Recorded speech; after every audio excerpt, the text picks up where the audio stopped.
This call is now being recorded. নমস্কার।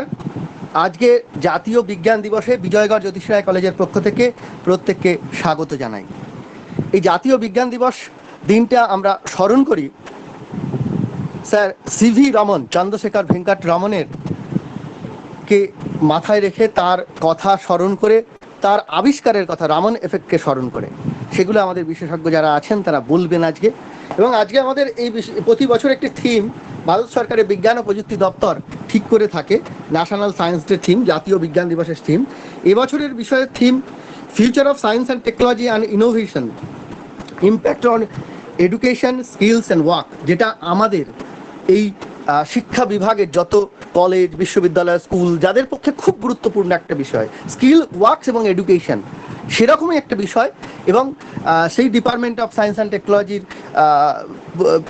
একটি সংস্থা, স্বশাসিত সংস্থা বিজ্ঞান প্রসার, তারই বরিষ্ঠ বিজ্ঞানী ডক্টর রিন্টু নাথ আমাদের মধ্যে উপস্থিত আছেন। আমরা তাকে অনুষ্ঠানে স্বাগত জানাই। আজকে আমাদের অনুষ্ঠানটি department of journalism, mass communication, department of physiology, IQAC, science innovation centre, এদের পক্ষ থেকে, এবং আমাদের অনুষ্ঠানটি প্রমোশন করছে ক্রিয়েটিভ সায়েন্স ক্লাব কলকাতা। আমরা আমাদের সায়েন্স অ্যাসোসিয়েশন অফ বেঙ্গলের সঙ্গে যৌথ উদ্যোগে এই অনুষ্ঠানটি করছি।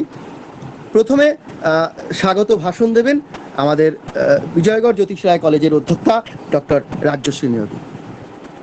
Madam please.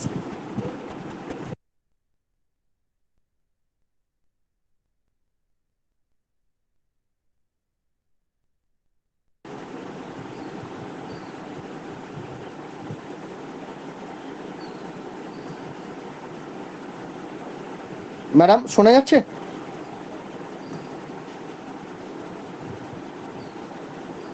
Oh, sorry, I have missed to on the microphone.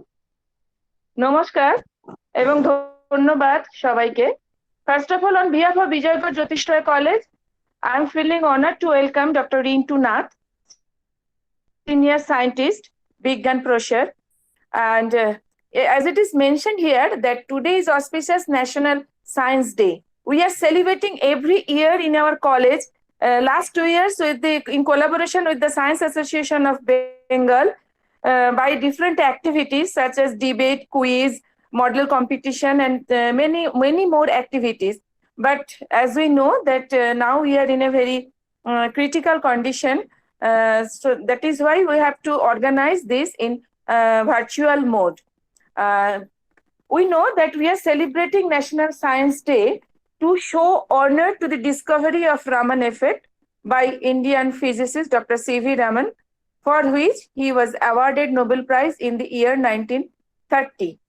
All of us know it, and today's theme is science and technology, skill technology. They wanted to, the theme is like that. We want to create or inculcate scientific temperament among our students. So far as basic science is concerned, through various practical activities, many scientific temperament is created among them by them. But I do not I do not limit the scientific temperament among only the students who are studying basic science. I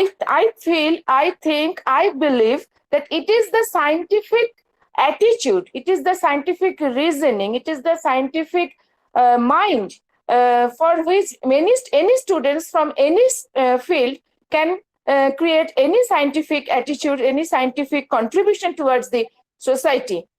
So in this way, Science Innovation Center of Vijayagad Jyotish Ray College, in collaboration with Science Association of Bengal, we are trying to motivate our students in various scientific field.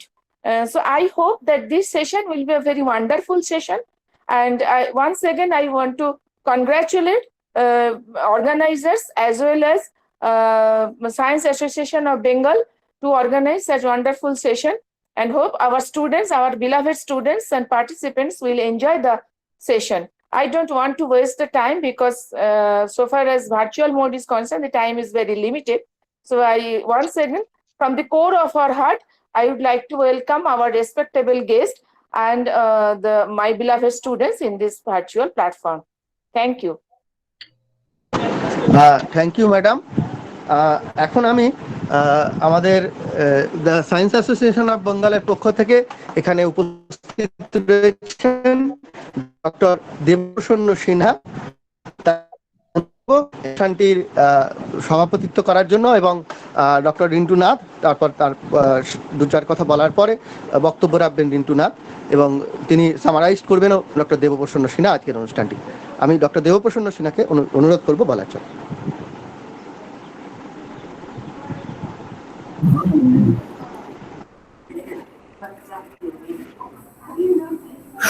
সবাইকে স্বাগত এই অনুষ্ঠানে। National science day, জাতীয় বিজ্ঞান দিবস বিভিন্ন জায়গায় গত দিনও কিছু পালিত হয়েছে, আজকে সেই বিশেষ দিন, এবং এই দিনের যৌক্তিকতা এবং যে কি জন্য এটি করা হচ্ছে সেটা বহুবার বহু জায়গায় বলা হয়েছে, এবং সেটা সিভি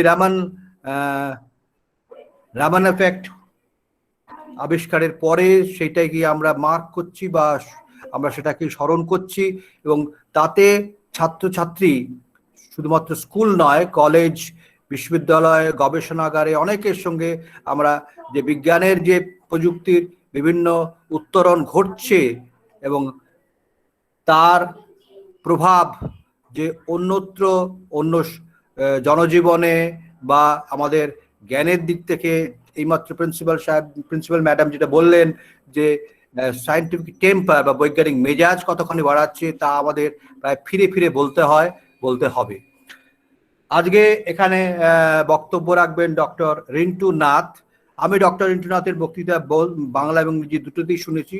উনি এই ব্যাপারে বহুদিন ধরে বলছেন এবং খুব পরিষ্কার করে। আজকে এটা খুব আশ্চর্য যে এই অনলাইনে প্রায় 150 জন ছাত্রছাত্রী এখানে রয়েছেন এবং তারা খুবই উপকৃত হবেন ওনার বক্তব্য শুনে। যেভাবেই উনি এটা পেশ করবেন, যে ভাষাতেই উনি করবেন, এবং তাতে এবারের থিম যেটা ফোকাল, একটা প্রত্যেকটা বছরই একটা আলোচ্য বিষয় থাকে। অবশ্য আলোচ্য বিষয়টা সে সবসময় যে সমস্ত এক্সিবিশন অন্যতে কেন্দ্রীভূত হয় না, নট রেস্ট্রিক্টেড টু দ্যাট, কারণ উন্নত হয়, কিন্তু এবার একটা ভবিষ্যৎ বলা হচ্ছে। আমি জানি না যে আগামী ভবিষ্যৎ আমাদের যে সমস্ত বর্তমানগুলো ঘটে যাচ্ছে, যে সমস্ত এই কোভিড বলুন অন্যগুলো হচ্ছে, তাতে অন্যগুলো আবার কি প্রতিক্রিয়া হচ্ছে, কিন্তু তার কিছুটা ইঙ্গিত আমরা মনে হয় তার বক্তব্য পেয়ে যাব, এবং অন্যান্য দিক দিয়েও আমাদের শিক্ষায়, আমাদের শৈলীতে এবং আমাদের কাজের মধ্যে থেকে। আমি আর বেশি কথা বলবো না। ওনার বক্তব্যের পর কিছু প্রশ্নোত্তর তো ছাত্রছাত্রীদের থাকবেই, কারণ এখানে জার্নালিজমে রয়েছে। আমি ধন্যবাদ দিচ্ছি জ্যোতিষ রায় কলেজকে।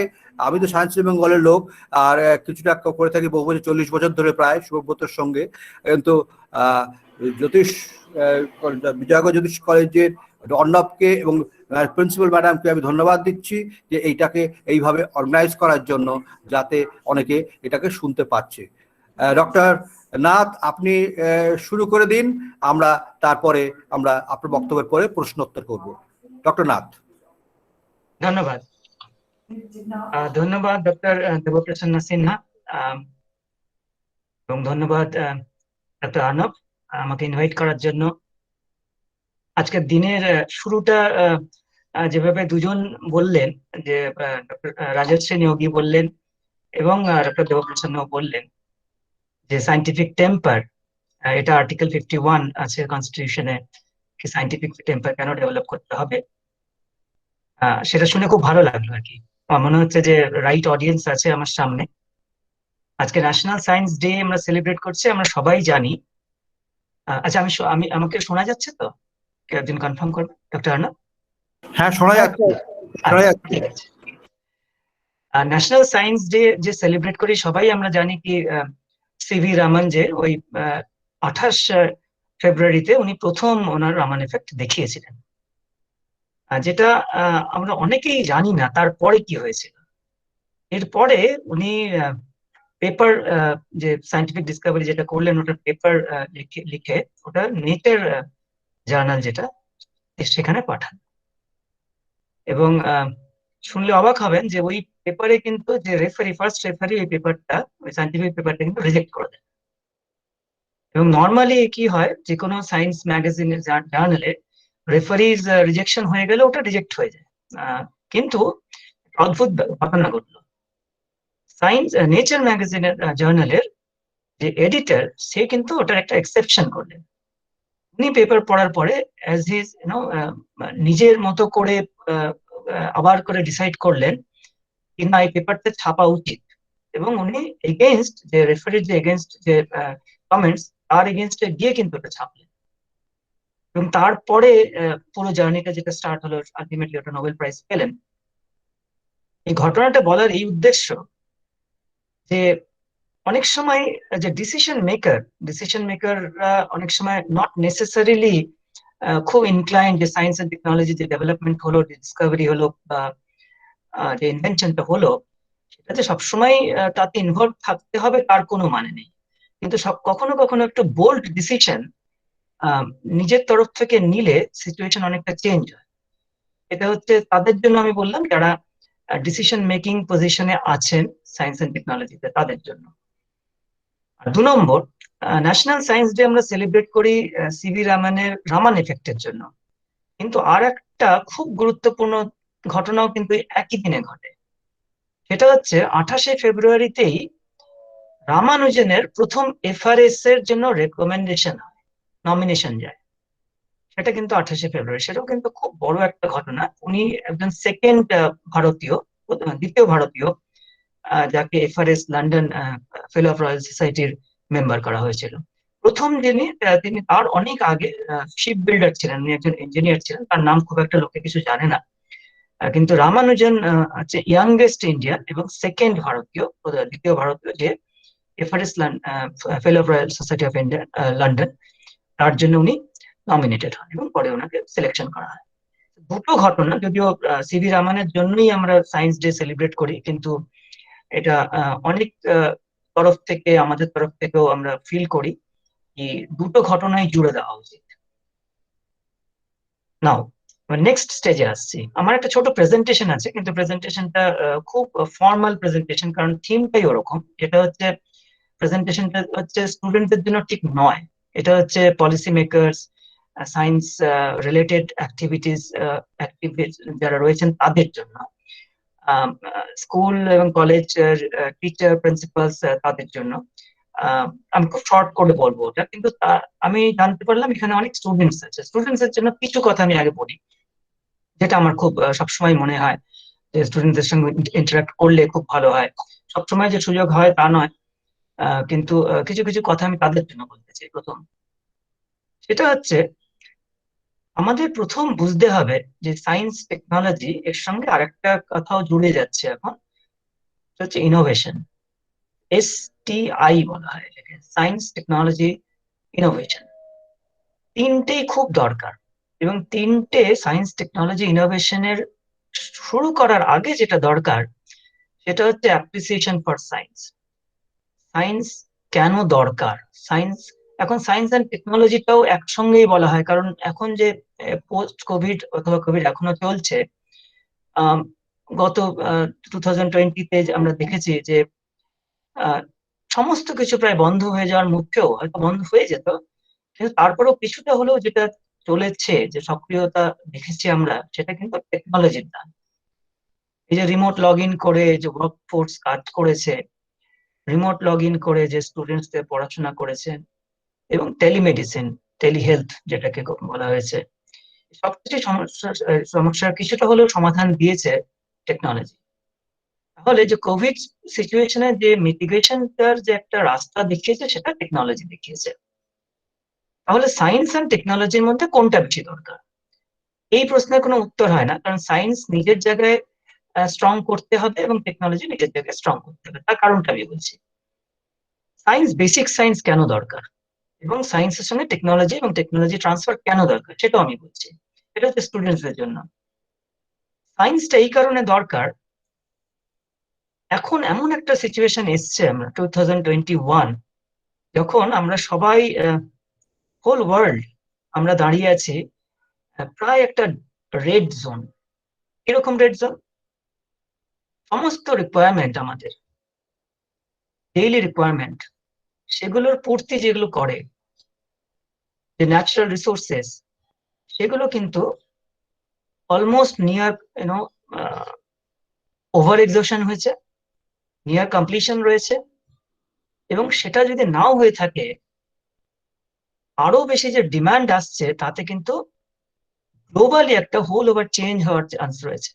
অলরেডি আমরা গ্লোবাল ওয়ার্মিং দেখছি, পলিউশন দেখছি, ওভারঅল সি টেম্পারেচার রাইজ দেখছি, কোরাল রিফের কন্টিনিউয়াস অবক্ষয় দেখছি,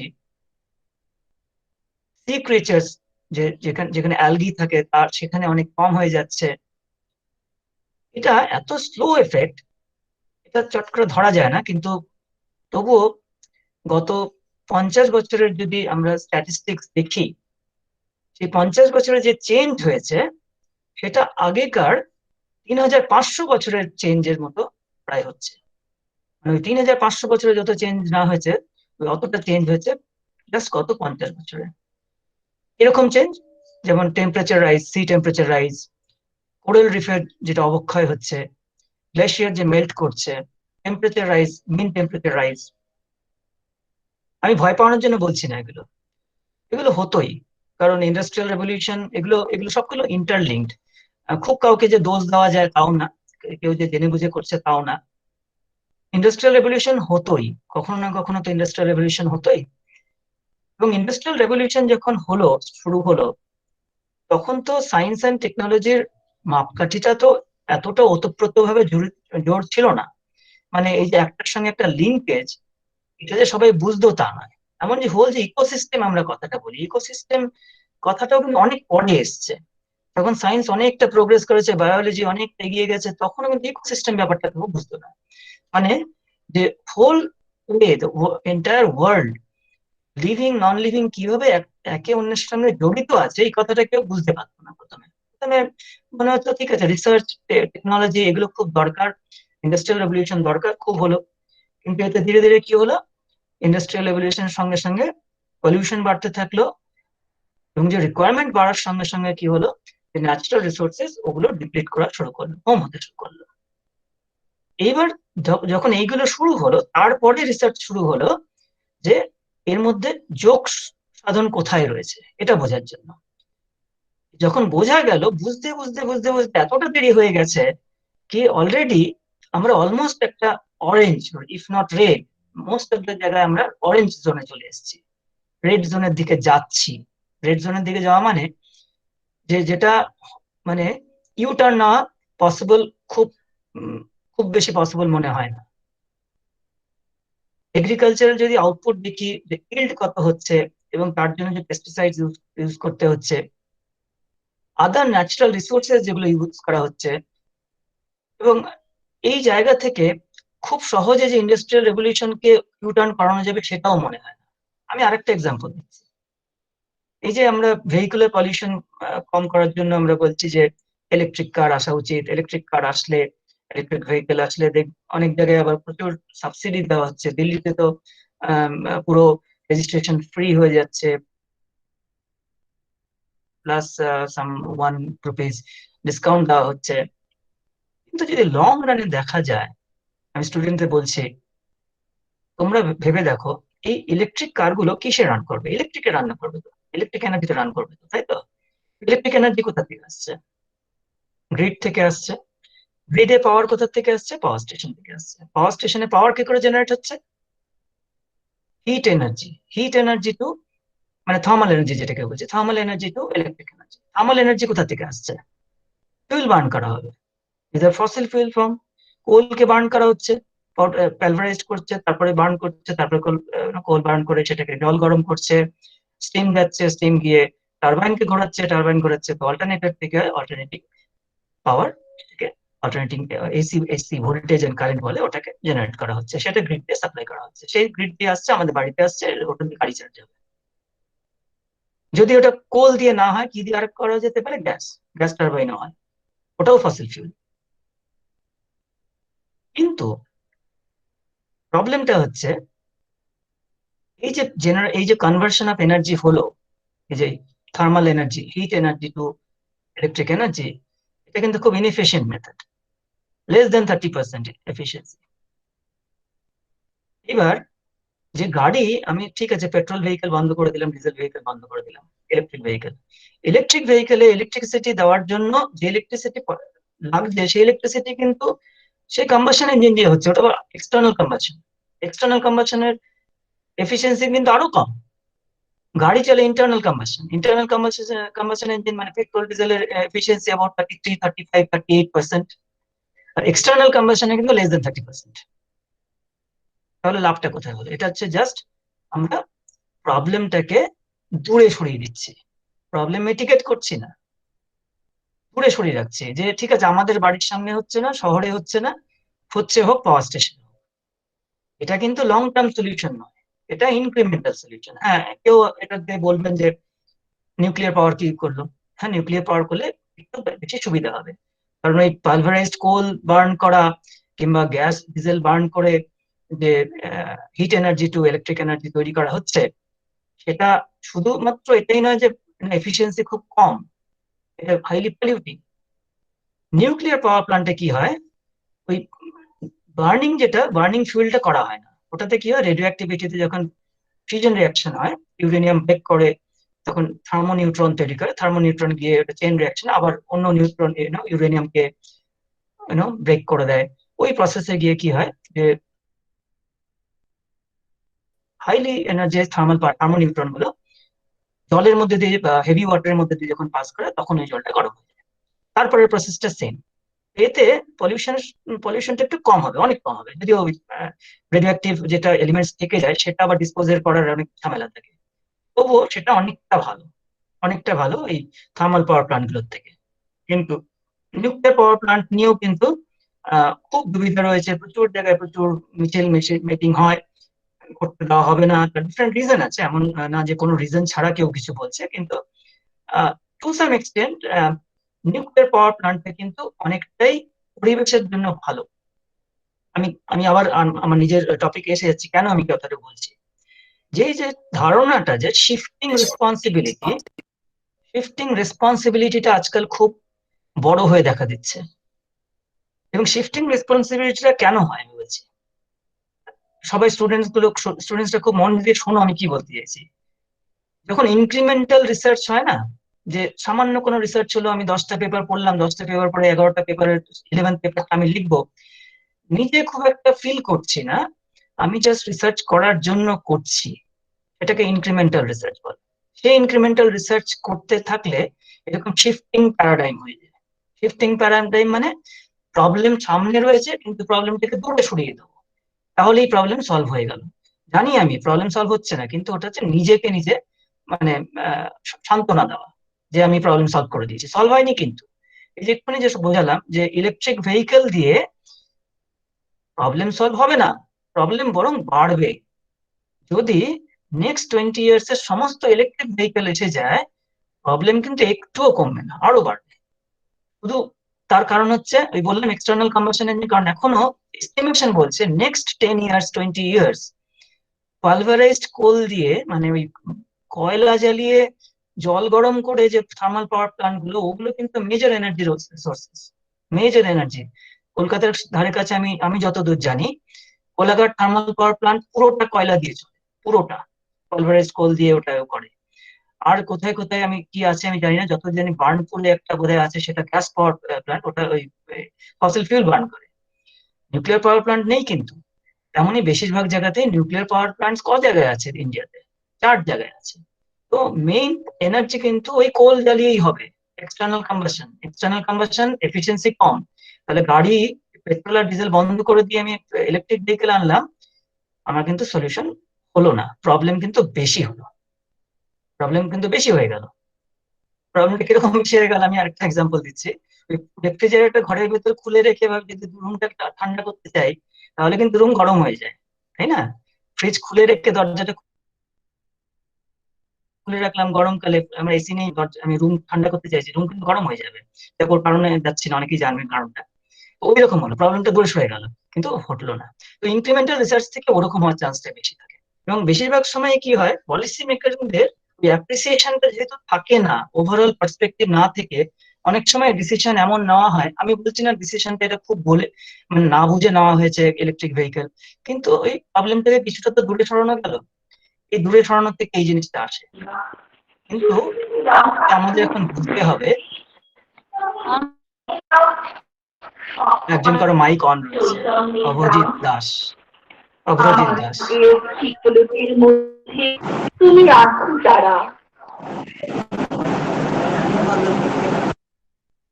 হ্যাঁ হ্যাঁ ঠিক আছে, এবার ঠিক আছে। হ্যাঁ, যেটা বলছিলাম, তো এই মুহূর্তে এই এই এইরকম সলিউশন দিয়ে কিন্তু হবে না।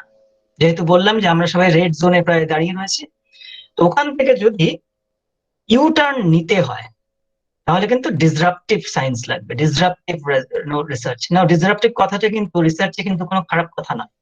ডিসরাপটিভ ইংলিশ ডিকশনারি খোঁজে ডিসরাপটিভ কথাটা কিন্তু খুব একটা আহ, ভালো কোনো ডেফিনেশন আসে না, কিন্তু সায়েন্সে ডিসরাপটিভ সায়েন্সটাকে আজকাল বলা হচ্ছে this is what is required, কারণ আমরা অলমোস্ট রেড জোনে আছি।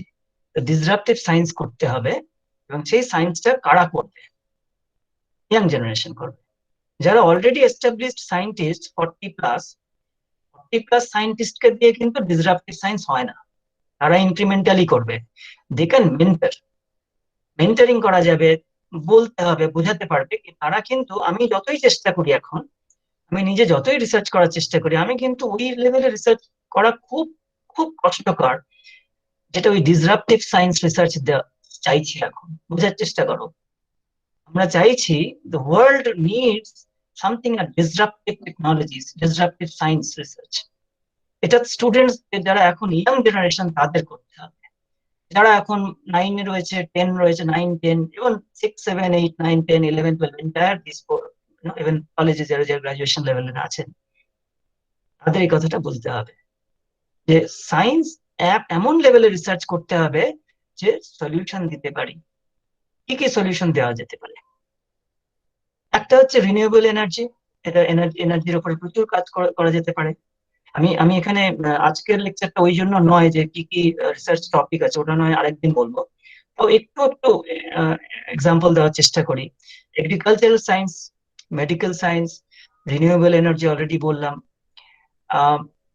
পিউরিফাইড ওয়াটার টেকনোলজি, এই জিনিসগুলো খুব বেশি রিসার্চ দরকার। এগ্রিকালচারাল ইল্ড এখন কি হয়েছে, ওভার এক্সপ্লয়টেশন হচ্ছে। এখন ওভার এক্সপ্লয়টেশন থেকে যেটা হচ্ছে, ওই ইল্ড এখন বেড়েছে, বাড়তে বাড়তে কিন্তু স্যাচুরেশনে চলে এসেছে। এরপরে কিন্তু ইল্ড কমতে থাকবে, কারণ যে মাটিতে চাষ হচ্ছে সেই মাটির কিন্তু ফলন ক্ষমতা কমছে ধীরে ধীরে, কারণ ওভার ইউজ অফ পেস্টিসাইডস। আর যে সার ইউজ করা হচ্ছে সেই সারগুলো কিন্তু কোনোটাই সাস্টেনেবল নয়। তো সাস্টেনেবল না হলে কোনো জিনিসই মানে কন্টিনিউয়াস ওই একই স্টেজে থাকতে পারে না, ওটা অবক্ষয় হতে থাকবে, ধীরে ধীরে কার্ভটা ডাউন হবে। ইনভার্টেড বেল কার্ভ যেটাকে বলে, ওটা ওই যে নর্মালাইজেশনের যে কার্ভটা, এটা কিন্তু শুধু নর্মালাইজেশন কার্ভ স্ট্যাটিস্টিক্স এর জন্য নয়, এটা হচ্ছে থ্রু আউট ইউনিভার্স এটা ভ্যালিড, যে একটা আগে বাড়বে, স্যাচুরেশনে আসবে, তারপর কম হয়ে যাবে। তো কমের দিকে এই যেখানে যেখানে ইল্ড গুলো কিন্তু কমের দিকে চলে যাবে। এগ্রিকালচারাল ইল্ড কমের দিকে চলে যাবে, পানীয় জল যেটা, ওটা কমের দিকে চলে যাবে 50 years from now। তো এই জন্য আমাদের কি করতে হবে, এই জিনিসটাকে স্টল করতে হবে, স্টল করে রিভার্স করাতে হবে। রিভার্স না করালে কিন্তু ওই প্রবলেমটা ধীরে ধীরে ধীরে ধীরে বাড়বে। আমরা হয়তো ধীরে বুঝতে পারছি না এই জিনিসটা, কিন্তু এটা হচ্ছে রাউন্ড দ্য কর্নার। সেই জন্য স্টুডেন্টসদের কিন্তু, যাদের সায়েন্সের প্রতি খুব ইনক্লাইনেশন, আমি বলছি না যে একটা রিজিয়নে, একটা এরিয়াতে যদি 1000টা স্টুডেন্টস থাকে সবাই সেই ডিসরাপটিভ সায়েন্স রিসার্চ করবে, তা নয়, তার দরকারও নেই। প্রবলেমটা কোথায়, ওই 1000টা স্টুডেন্টস এর মধ্যে কম করে 900 জন স্টুডেন্টস ওটা ভাবছে, যে সায়েন্স স্টুডেন্টস আমি বলছি, যে নেক্সট হোয়াট। নেক্সট হচ্ছে, ঠিক আছে আমি সায়েন্স নিয়ে পড়াশোনা করেছি, হয়তো সায়েন্স পড়লাম, পিওর সায়েন্স পড়লাম, কি ইঞ্জিনিয়ারিং করলাম, কি ডক্টরেট করলাম, তারপরে জীবিকা, তাই তো? তো জীবিকার জন্য চাকরি করা, এবার চাকরিটা কোথায় করলাম, ওখানে ভ্যালু এডিশন কি হচ্ছে, ইজ ইট রিসার্চ ল্যাব আর নাকি কমার্শিয়াল অর্গানাইজেশন? ভ্যালু চেইনে প্রবলেমটা কি হচ্ছে, যে কমার্শিয়াল অর্গানাইজেশন, মাল্টিন্যাশনাল অর্গানাইজেশন যারা খুব বেশি মানে পেমেন্ট করে, সেই চাকরিটা নেওয়ার জন্য কম্পিটিশনটা সব থেকে বেশি। অবভিয়াসলি একটা কোম্পানি যে পেমেন্ট করতে সে হয়তো অনেক বেশি করছে, সেখানে কম্পিটিশন বেশি। অবভিয়াসলি কি হবে, যে মোস্ট ট্যালেন্টেড, মানে সবসময় যেরকম হয় তা না, কিন্তু মোস্ট ট্যালেন্টেড স্টুডেন্টসরা ওই জবটা করতে যাবে, কারণ ওখানে পেমেন্ট বেশি। তাহলে কি হলো, আমরা যে ওই 1000টা স্টুডেন্টের মধ্যে যে হয়তো 20টা স্টুডেন্টস ছিল যার ওই ডিসরাপটিভ সায়েন্স করার ক্ষমতা ছিল, সে কিন্তু এমন একটা অর্গানাইজেশনে কাজ করতে গেল, সে কিন্তু আউটপুটের সময় ওই কাজে ওই সায়েন্সের আউটপুট করবে না, যে পিওরলি কমার্শিয়াল এবং কমার্সের রিলেটেড কোনো কাজ করবে। বুঝা গেল? জিনিসটা বন্ধ করতে হবে। এই জিনিসটা বন্ধ কিভাবে হবে? আমি বললে তো হবে না, তার জন্য পলিসি বানাতে হবে। পলিসিতে এমন থাকবে যে science and technology and innovation will be equally rewarded. রিওয়ার্ডটা এমন স্টেজে নিয়ে যাওয়া হবে যে best student, rather than thinking of joining an organization which is not going to give him anything beyond payment, this policy should enable to do research and get the same amount of monetary benefit. এটা মনে হচ্ছে খুব idealistic situation এখন মনে হতে পারে, কিন্তু সেটা নয়। এই যে science technology and innovation policy 2021, এখানে কিন্তু ওইটার উপরে কথা বলা হয়েছে। ওই কথা বলার জন্য ওটা নিয়ে আমি একটুখানি ডিসকাশন পরে করব।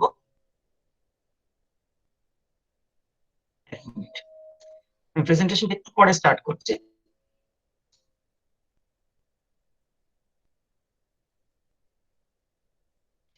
একটু পরে করছি।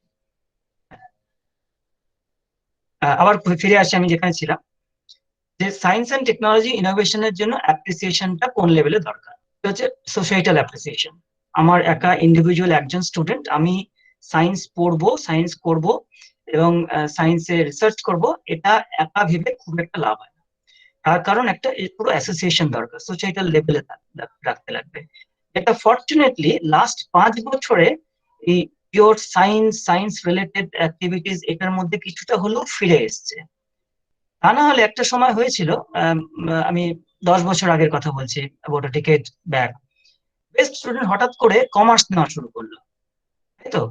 খুব ভালো স্টুডেন্ট, সব থেকে ভালো কমার্সে, দেখা গেল দিল্লিতে cut off marks for commerce হচ্ছে 100 এর মধ্যে 100%। আমি জানি না কিভাবে 100 এর মধ্যে 100% কাট অফ হতে পারে, কিন্তু আমি শুনেছি হচ্ছিল। সেটা কিন্তু খুব ভালো সিচুয়েশন নয়। কি বেস্ট স্টুডেন্ট সবসময় যে মানিটারি বেনিফিট কমার্সে গেলে হচ্ছে, কমার্সের সঙ্গে আমার কোনো বৈরি নেই, আমার কোনো প্রবলেম নেই, কমার্স থাকা উচিত, থাকা ভালো। কিন্তু কমার্স করলাম, ব্যাংকিং করলাম, ব্যাংকে গিয়ে আমি ইনভেস্টমেন্ট ম্যানেজার হলাম, ভ্যালু চেইনে সেটা কিন্তু একদম টপে থাকছে, কিন্তু তার ব্যাকআপ কে দেবে? ইনভেস্টমেন্ট ব্যাংকিং এ ইনভেস্টমেন্ট কখন হবে? যখন বেসিক রিকোয়ারমেন্ট গুলো পুরো হচ্ছে। এখনো অব্দি বেসিক রিকোয়ারমেন্ট গুলো পুরো হচ্ছে, কিন্তু সবসময় হবে না। নেক্সট 20 ইয়ার্স এ বেসিক রিকোয়ারমেন্ট গুলোই কমে যাবে। কারণ বললাম, এগ্রিকালচারাল ইল্ড যদি কমে যায়, পানীয় জল যদি তখন যদি অনেক দাম দিয়ে কিনতে হয়, তখন ইনভেস্টমেন্ট ব্যাংকিং এখনকার যে অবস্থা, তখনকার অবস্থা কিন্তু পুরো ইকুয়েশনটাই চেঞ্জ হয়ে যাবে। এই জিনিসটা বুঝতে হবে যে next 20 years what is going to happen in next 20 years. আমি ভয় দেখানোর চেষ্টা করছি না, রিয়েলিটি বলার চেষ্টা করছি। খুব ভয় পাওয়ার কিছু নেই, সিচুয়েশন চেঞ্জ খুব তাড়াতাড়ি হয় না। এটা এমন তো নয় সব জায়গায় বার্স্ট করে একদিনে সবকিছু ঠিক করে দিল, ওটা খুব রেয়ার কেসেস। কিন্তু যে জিনিসটা অবক্ষয়টা আমি বলতে চাইছি, সেটা এত স্লো হয় কি আমরা ধারণা করতে পারি না। কিন্তু আনফর্চুনেটলি কি হয়েছে, এই লাস্ট ফিউ ইয়ার্স, 50 ইয়ার্স যেটা বললাম, এই অবক্ষয়টা খুব বেশি রকম অ্যাক্সেলারেট করে গেছে। এই অ্যাক্সেলারেশনটাকে কমাতে হবে।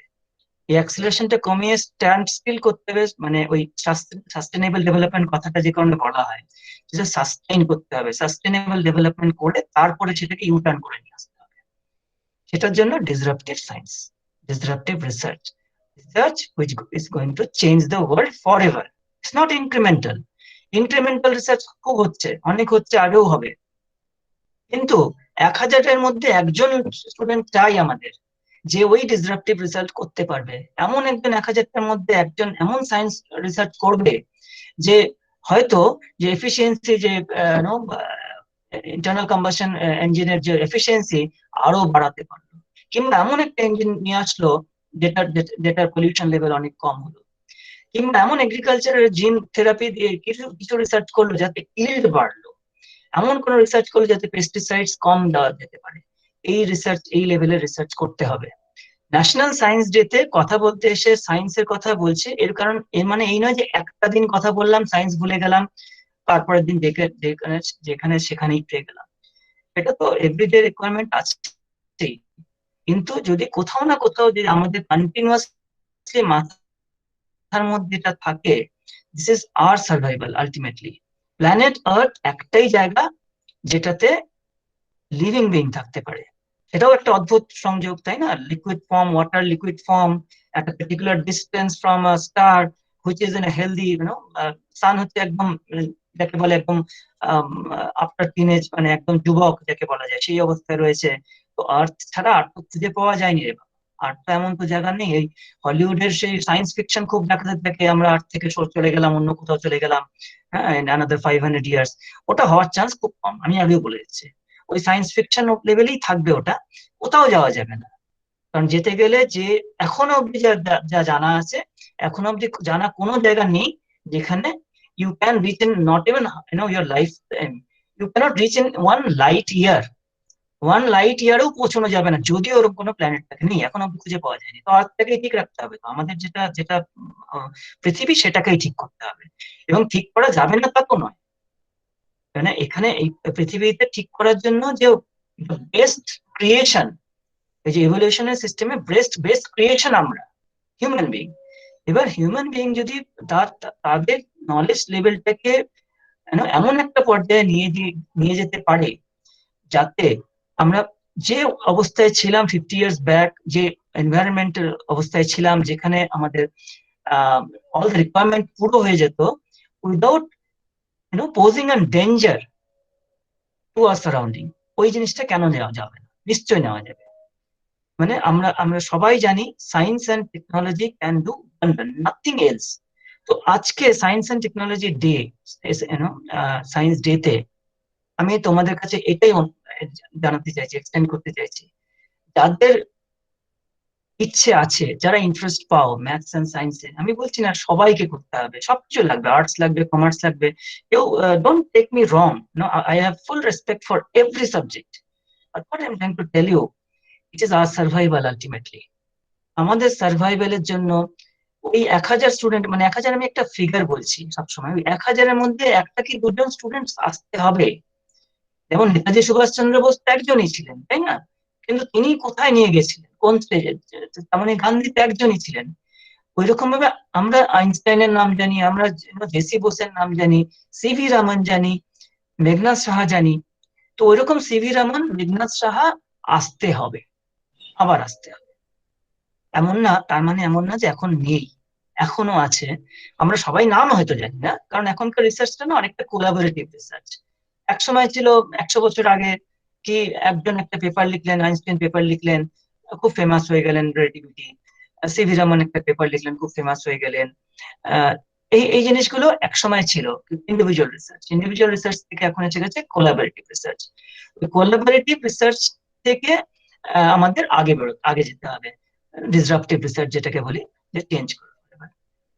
How many of you have heard about LHC, Large Hadron Collider, LHC, যেটা সার্ন জেনেভাতে রয়েছে? সার্ন বেসিক্যালি বানিয়েছে one of the biggest accelerator, particle accelerator. ওখানে যে রিসার্চ হচ্ছে থিওরিটিক্যাল ফিজিক্সে, ওই রকম অনেক রিসার্চ এখন হচ্ছে।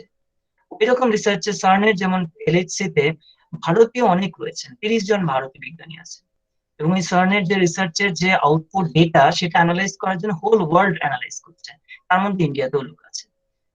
আমি বলতে চাইছি ওই রকম ওই লেভেলের রিসার্চ। কারণ সার্ন থেকে কি হয়েছে, ওই এলএইচসি থেকে কি হয়েছে, ওই হিগস বোসন ডিসকভার করা গেছে, এবং হিগস বোসন ডিসকভার করার ফলে দ্য ক্রিয়েশন অফ ইউনিভার্স, ওটাকে অনেক ব্যাখ্যা দেওয়া যাচ্ছে। ওই টাইপের রিসার্চ লাগবে এখন, ওই রিসার্চ যেটা দ্যাট ক্যান শুক the world forever, change the world forever. We disruptive research. I'm sure আমাদের মধ্যে আমি এখন বাংলায় যেহেতু পশ্চিমবঙ্গের কথা বলছি, পশ্চিমবঙ্গে এরকম প্রচুর স্টুডেন্টস রয়েছে যাদের মধ্যে থেকে ওই প্রতিভা আছে যারা রিসার্চকে ওই লেভেলে নিয়ে যেতে পারবে। আরেকটা কথা বলি, আমার প্রফেশনটা এমন, আমি এমন জায়গায় কাজ করি, এমন পজিশনে রয়েছি, আমাকে না প্রচুর ইন্টারাক্ট করতে হয় ডিফারেন্ট ইনস্টিটিউট, ইউনিভার্সিটি স্টুডেন্টস এর সঙ্গে প্রচুর ইন্টারাক্ট করতে হয়। সারা ভারতে করেছি, ভারতের বাইরে প্রচুর জায়গায় করেছি। একটা কথা আমি বলি, আমি ওয়েস্ট বেঙ্গলে বাঙালি স্টুডেন্টসদের থেকে যেরকম ইন্টারাকশন মানে যেরকম ইন্টারাকশনে আমার যে অনুভূতি, যেভাবে রিপ্লাই করে, কোনো কিছু জিজ্ঞাসা করলে তার যে উত্তর দিতে পারে, কিংবা কিছু লিখতে বললে যেভাবে লিখে দেয়, কিছু বলতে বললে যেভাবে বলতে পারে, সেটা অন্য কোথাও ওই লেভেলের আমি পাইনি। এটা আমি নিজে বাঙালি বলে বলছি না, আমি একদম আনবায়াসড হয়ে বলছি, কারণ আমি তো এখন নিজে তো দিল্লিতে বসে আছি। আমি আনবায়াসড হয়ে বলছি যে বাঙালির স্টুডেন্টসদের মধ্যে থেকে যেরকম রিপ্লাই আমি সবসময় পেয়েছি, এরকম রিপ্লাই খুব খুব কম জায়গায় আমি পেয়েছি। তো সেই জায়গায় একটা অ্যাডভান্টেজও আছে, আমি জানি না কারণটা কি, কিন্তু এই অ্যাডভান্টেজটা নেওয়ার চেষ্টা করো। এটা আমি দেখেছি এই 8, 9, 10, 11, 12, তারপর আন্ডার গ্রাজুয়েট লেভেল অব্দি খুব ভালো স্টুডেন্টসরা রিপ্লাই করছে, যে কোনো অ্যাওয়ার্ড পাচ্ছে যে কোনো কম্পিটিশনে। প্রবলেমটা হচ্ছে তারপরে কি হচ্ছে, অ্যাকচুয়াল আউটপুট আসার কথা। মনে রাখবে, তোমরা যখন গ্রাজুয়েট পর্যন্ত করছো, এটা কিন্তু কস্ট টু দ্য সোসাইটি, মানে সোসাইটি পেজ ফর ইউ। কিন্তু তারপরে যখন এটা রিটার্ন করার আসছে, মানে তুমি যখন পড়াশোনা করেছো তারপরে তোমার কাছ থেকে রিটার্ন আউটপুট, এই জায়গায় কিন্তু গন্ডগোল হয়ে যাচ্ছে।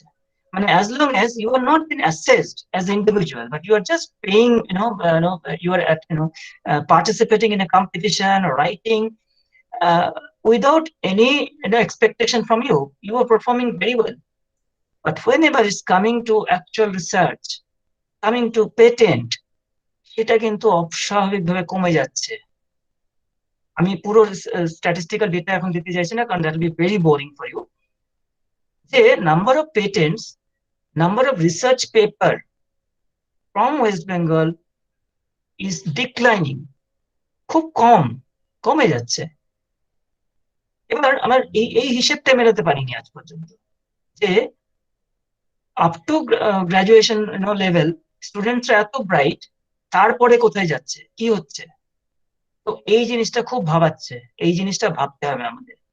কেন পোস্ট গ্রাজুয়েশনে যখন যাচ্ছে তখন পেপার পাবলিশ করতে পারছে না, যখন রিসার্চ করছে, যখন পিএইচডি করছে, তখন তার পেপার কোয়ালিটি কেন ভালো হচ্ছে না? মানে পিয়ার রিভিউ জার্নাল, যেটা impact factor, better impact factor, তাতে পেপারের সংখ্যা কিন্তু খুব কম। যেখানে চায়নার পেপারের সংখ্যা, পিয়ার রিভিউ জার্নালস এর পেপারের সংখ্যা অনেক বেশি ভারতীয় তুলনায়। একসময় ভারতীয় চায়না এক সময় ছিল এক সমান, 15-20 years ব্যাক। তারপরে ইন লাস্ট 2 decades চায়না এখন অনেক আগে চলে গেছে। নাম্বার অফ পেপার, যদিও ইন্ডিয়া এখন থার্ডে রয়েছে টোটাল নাম্বার অফ পেপারস, কিন্তু কোয়ালিটি পেপার কিন্তু তেমন নয়, এটা নাম্বারে আছে। কোয়ান্টিটি বেশি, কোয়ালিটি কম, এটাও আমাদের বুঝতে হবে। তো আমি যেটা বলছিলাম, কোয়ালিটিটা লাগবে, ডিসরাপটিভ যেটাকে বলছিলাম, যেটা আমি ইউজ করলাম আমি। সুতরাং ওই যে রিসার্চ পেপার, পেটেন্ট ফাইলিং, এইটা কিন্তু খুব কমের দিকে চলে যায় গ্রাজুয়েশনের পরে। এই কারণটা জানি না আমি কি হচ্ছে, মানে হয় স্টুডেন্টসরা এমন জায়গায় চাকরি করছে কিংবা টিচিং করছে যেখানে রিসার্চ করতে হচ্ছে না। যদি ওই সেম স্টুডেন্ট যখন ও 10th-এ 12th-এ ছিল এবং আন্ডার গ্রাজুয়েটে ছিল, তখন খুব ভালো সায়েন্স করেছে, এটার জায়গায় যখন অ্যাকচুয়াল আউটপুট দেওয়ার কথা সোসাইটিকে, তখন নাম্বার অফ পেপারস থাকছে না। এই কারণটা আমাদের দেখতে হবে। এবং টিচার যারা রয়েছেন, যারা কেয়ার গিভার্স রয়েছেন, যারা সায়েন্স কমিউনিকেটরস আছেন, এই জিনিসটাকে নিয়ে হয়তো চর্চা কখনো করবে। যারা স্টেক হোল্ডার্স আছেন ওয়েস্ট বেঙ্গলে, আমি ওয়েস্ট বেঙ্গলের কথা বলছি কারণ আমি জানি এটা এই আমাদের যে কনফারেন্স হচ্ছে সেটা ওয়েস্ট বেঙ্গলেরই সবাই রয়েছেন নিশ্চয়ই। এটা নিয়ে কিন্তু একটুখানি আপনারা সবাই একটু স্ট্যাটিস্টিক্যালি ডেটা কালেক্ট করার চেষ্টা করবেন, যে total number of research output, total number of patents, in science and technology, এটা কিন্তু খুব ডিক্লাইনিং, যেটা খুব ভালো ভালো নয়, এটা কিন্তু একদম ভবিষ্যতের জন্য খুব খারাপ। এটা talented students but not giving it back to the society, it's not a good situation. Now next, আমি জানি একটা প্রশ্ন সবসময় আমি পাই, সায়েন্স অ্যান্ড টেকনোলজিতে রিসার্চ করে what will be the reward, reward কি হবে? Ultimately the finance matters, yes finance matters. এই জন্য জানতে হবে যে science technology and innovation research করে কি কি স্কিমস আছে, কি কি জায়গায় আমি যেতে পারি যাতে ইট উইল বি ইকুয়ালি ফুলফিলিং।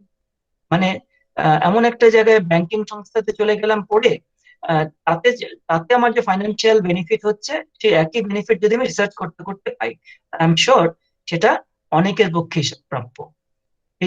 সেই জিনিসটা জানার জন্য বিশেষ করে এখন যে STIP 2021 science technology innovation policy 2021, ওটা একটুখানি আমি দেখাবো, স্লাইড গুলো বোঝানোর চেষ্টা করব। সেটা থেকে জানতে হবে যে হাইয়ার রিসার্চের জন্য আমাদের কাছে কি কি স্কিমস আছে। স্টুডেন্টসদের জিজ্ঞাসা করছি আমি, একটা প্রোগ্রাম হচ্ছে আউসার, department of science and technology. আউসার প্রোগ্রাম আমি জানি না কজন জানেন আপনাদের মধ্যে। তো আউসার প্রোগ্রামের মতো প্রচুর প্রোগ্রাম আছে যেগুলো সায়েন্স অ্যান্ড টেকনোলজি রিসার্চকে মানে হেল্প করার জন্য রয়েছে। একটা programme INSPIRE programme, INSPIRE programme different লেভেলসে আছে, এবং ইন্সপায়ার প্রোগ্রামে যে পোস্ট গ্রাজুয়েট করতে যাচ্ছে, পোস্ট গ্রাজুয়েটের পরে যদি ইন্সপায়ার ফেলোশিপ পায়, সেটা ইকুইভ্যালেন্ট, মানে ওর স্কলারশিপের অ্যামাউন্টটা ওটা কিন্তু অ্যাসিস্ট্যান্ট প্রফেসরের সমান। কিন্তু ডিফারেন্সটা কি হচ্ছে, অ্যাসিস্ট্যান্ট প্রফেসর হলে you have to go and teach students. এখানে কি হবে, ইন্সপায়ার যদি পোস্ট গ্রাজুয়েশন ফেলোশিপ পাও তাহলে কিন্তু you don't have to teach students, you have to do research. শুধু রিসার্চ করার জন্য you will be financially you will paid the same amount of money which you would have got in as assistant professor. Rewarding, তো এই টাইপের rewarding কি কি schemes আছে এগুলো জানতে হবে। না জানলে কি হবে, দিকভ্রষ্ট। দিকভ্রষ্ট হয়ে কি হয়, কোনো একজন ফ্যামিলির কোনো একজন বলবেন যে না তোমাকে তো এটা করা উচিত, কিংবা আরেকজন বন্ধু বলছেন তোমার তো এটা করা উচিত, কিন্তু তোমরা কেউ ইনফর্ম ডিসিশন নাও না। বেশিরভাগ সময় ইনফর্ম ডিসিশন নিতে হবে। ওই ডিসিশন নেওয়ার পরে when you know every avenue then you take a call। ওই বললাম 1000 স্টুডেন্টের মধ্যে 10টা স্টুডেন্ট এমন থাকবে যে ওই রকম ইন্সপায়ার ফেলোশিপ নিয়ে কিংবা ওই টাইপের সিমিলার ফেলোশিপ নিয়ে will do research and will change the world for ever.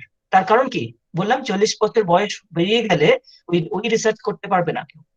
সুতরাং ইন্সপায়ার রিসার্চটাও, ইন্সপায়ার ফেলোশিপ, আমি তো ইন্সপায়ার একটা নাম নিচ্ছি, এরকম অনেক আছে। ইন্সপায়ার ফেলোশিপ ওই জন্য এজ রেস্ট্রিক্টেড, কারণ আইনস্টাইন যখন ওর রিলেটিভিটি থিওরি বানিয়েছিল তখন কিন্তু ওর বয়স কিন্তু 30-এর নিচে। মেঘনাথ সাহা যখন ওর ফার্স্ট রিসার্চ বের করেছিল, যেটা যেটা সব থেকে আয়নাইজেশন ফর্মের যে ইকুয়েশন বানিয়েছিল, ওটাও 30-এর নিচে। সবসময় any disruptive anything, the best possible things came before 30। Ramanujan ওর সমস্ত মানে ম্যাথমেটিক্যাল ফর্মুলেশনস বিলো 30, উনি তো মারাই গেছেন 30 বছর হয়েছে। সুতরাং এই জিনিসটা আমাদের মনে রাখতে হবে, students are the future for us. তোমরা এই সময় গিয়ে বিফোর 30 ইয়ার্স এর মধ্যে যে রিসার্চ করবে, that is going to change the world. সুতরাং ওয়েট করতে হবে না যে আমি 40 বছর হয়ে যাবো, প্রফেসর হয়ে যাওয়ার পরে আমি রিসার্চ, প্রফেসর হয়ে যাওয়ার পর রিসার্চ হয় না, প্রফেসর হওয়ার পরে মেন্টর হয়, মেন্টরিং করা যায়, স্টুডেন্টসকে বোঝানো যায়। সুতরাং everything is in your hand. The students who are in class, আমি তো বলি ক্লাস 6 থেকে 6 স্টুডেন্টস 5 স্টুডেন্টস থেকে, ইউ আর আওয়ার ফিউচার। 5 থেকে 6, 5, 6 এই স্ট্যান্ডার্ড থেকে লেখে যারা এখন আন্ডার গ্রাজুয়েট পর্যন্ত রয়েছে, ইভেন পোস্ট গ্রাজুয়েট রয়েছে, you have the best chance to do research which is going to change the world forever. Please keep it in your mind. Always tell yourself, if I'm in a research field, it is possible that I may do a research which is phenomenal, which is going to create a situation which is going to change the society forever. Please do that. If you are not a researcher, spread this news. Spread this. You have to have appreciation. Entire society has to appreciate the requirement for science and technology. আমি যখন ছোট ছিলাম, আমি বইটুকু বলতে পারি, আমাদের যেভাবে আমরা বড় হয়েছি তখন না সায়েন্স অ্যান্ড টেকনোলজি ছাড়া আর কিছু ভাবতে পারতাম না যে আর কিছু নেওয়া যেতে পারে, something I can take anything, মানে that is the only choice we had. কিন্তু আনফরচুনেটলি এখন জিনিসটা একটুখানি ডাইলুট হয়ে গেছে টু সাম এক্সটেন্ট, যে সাবজেক্ট চয়েস যেটা হচ্ছে, সাবজেক্ট চয়েস গুলো একটুখানি ফ্রিডম বেশি দেওয়া হয়েছে, that may be some requirement for educational policy, NEP, I know this national education policy allows it to do that, but somehow আমার মনে হয় science and research and mathematics এটা এত বেশি ইন্টারলিঙ্ক, এটাতে খুব যে ডাইলেশন হলে ওই খুব ভালো লেভেলের রিসার্চ হয় না, ওই ইনক্রিমেন্টাল রিসার্চ হয়। যেমন ফর এক্সাম্পল বায়োটেকনোলজিতে যদি কেউ রিসার্চ করতে যান, সে যদি প্রথমে অনেকগুলো সাবজেক্ট একটা একটা করে ছেড়ে এসে বায়োটেকনোলজি রিসার্চ করতে যান, তাহলে ওই ইনিশিয়াল ফেজটা অনেক সময় নিয়ে নেবে। কেউ যদি এগ্রিকালচারাল সায়েন্সে রিসার্চ করতে যান, সে যদি এগ্রিকালচার রিলেটেড সাবজেক্টে পড়াশোনা করে না এসে অন্য কোনো সাবজেক্ট থেকে এসে, কেমিস্ট্রি থেকে গিয়ে এগ্রিকালচারাল সায়েন্সে, কন্ট্রিবিউশনটা ইনক্রিমেন্টাল হবে, ম্যাসিভ কন্ট্রিবিউশন হবে না। You have to be subject expert. There may be a possibility interdisciplinary. Interdisciplinary comes only when you become an expert of your subject. আজকালকে দিন ইনফ্যাক্ট আমি নিজে একটা ইন্টারন্যাশনাল কনফারেন্সে ছিলাম গত 3 দিন। আজকে ভ্যালিডিক্টরি সেশন হলো, জাস্ট তখন আমি যখন আমি লগ ইন করলাম, আর সেটা রিসার্চ এবং ইন্টারডিসিপ্লিনারি রিসার্চ, এটা হচ্ছে এখন হচ্ছে কোর রিসার্চ এরিয়া মানা যাচ্ছে, কারণ কোনো রিসার্চ একটা স্ট্যান্ড অ্যালোন স্ট্যান্ড করে না। ফর এক্সাম্পল যদি water quality, ground water quality যদি উপরে রিসার্চ করতে হয়, তাহলে এটা হচ্ছে ইন্টারডিসিপ্লিনারি, কারণ অনেকগুলো সাবজেক্ট একসঙ্গে লিঙ্ক হয়ে রয়েছে। সিমিলারলি গ্লোবাল ওয়ার্মিং, অনেকগুলো সাবজেক্ট একসঙ্গে লিঙ্ক হয়ে রয়েছে। কিন্তু যেটা আমি বলতে চাইছি, যদি সেটা মনে করে কেউ বিভিন্ন সাবজেক্ট, একটাতে গ্রাজুয়েশন করলো, একটাতে মাস্টার্স করলো, আরেকটাতে পিএইচডি করলো, আরেকটাতে পোস্ট ডক করলো, এটা কিন্তু ইন্টারডিসিপ্লিনারি হলো না। ইন্টারডিসিপ্লিনারি তখন হবে when you are a subject expert. তুমি নিজের সাবজেক্ট নিয়ে বহু বছর ধরে পড়াশোনা করে এসছো, when you know your subject, then you look for the interdisciplinary thing, then you can actually do এটাতে ডিবেট আছে অনেক। A section of the scientists believe that interdisciplinary can come in at very early stage, and there are believers on that. But there is another section of the scientists who believe that in the later stage, when you are a subject expert, this subject a puro expert, then you can look for interdisciplinary and collaborative research. It is the future. Anyway, I think I can just give a small presentation now. How much time I have?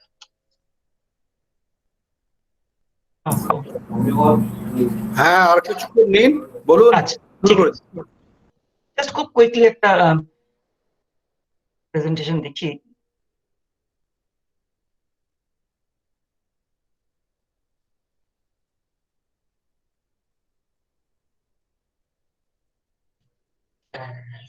আমার প্রেজেন্টেশনটা কি দেখা যাচ্ছে? হ্যাঁ, দেখা যাচ্ছে। আচ্ছা, ঠিক আছে।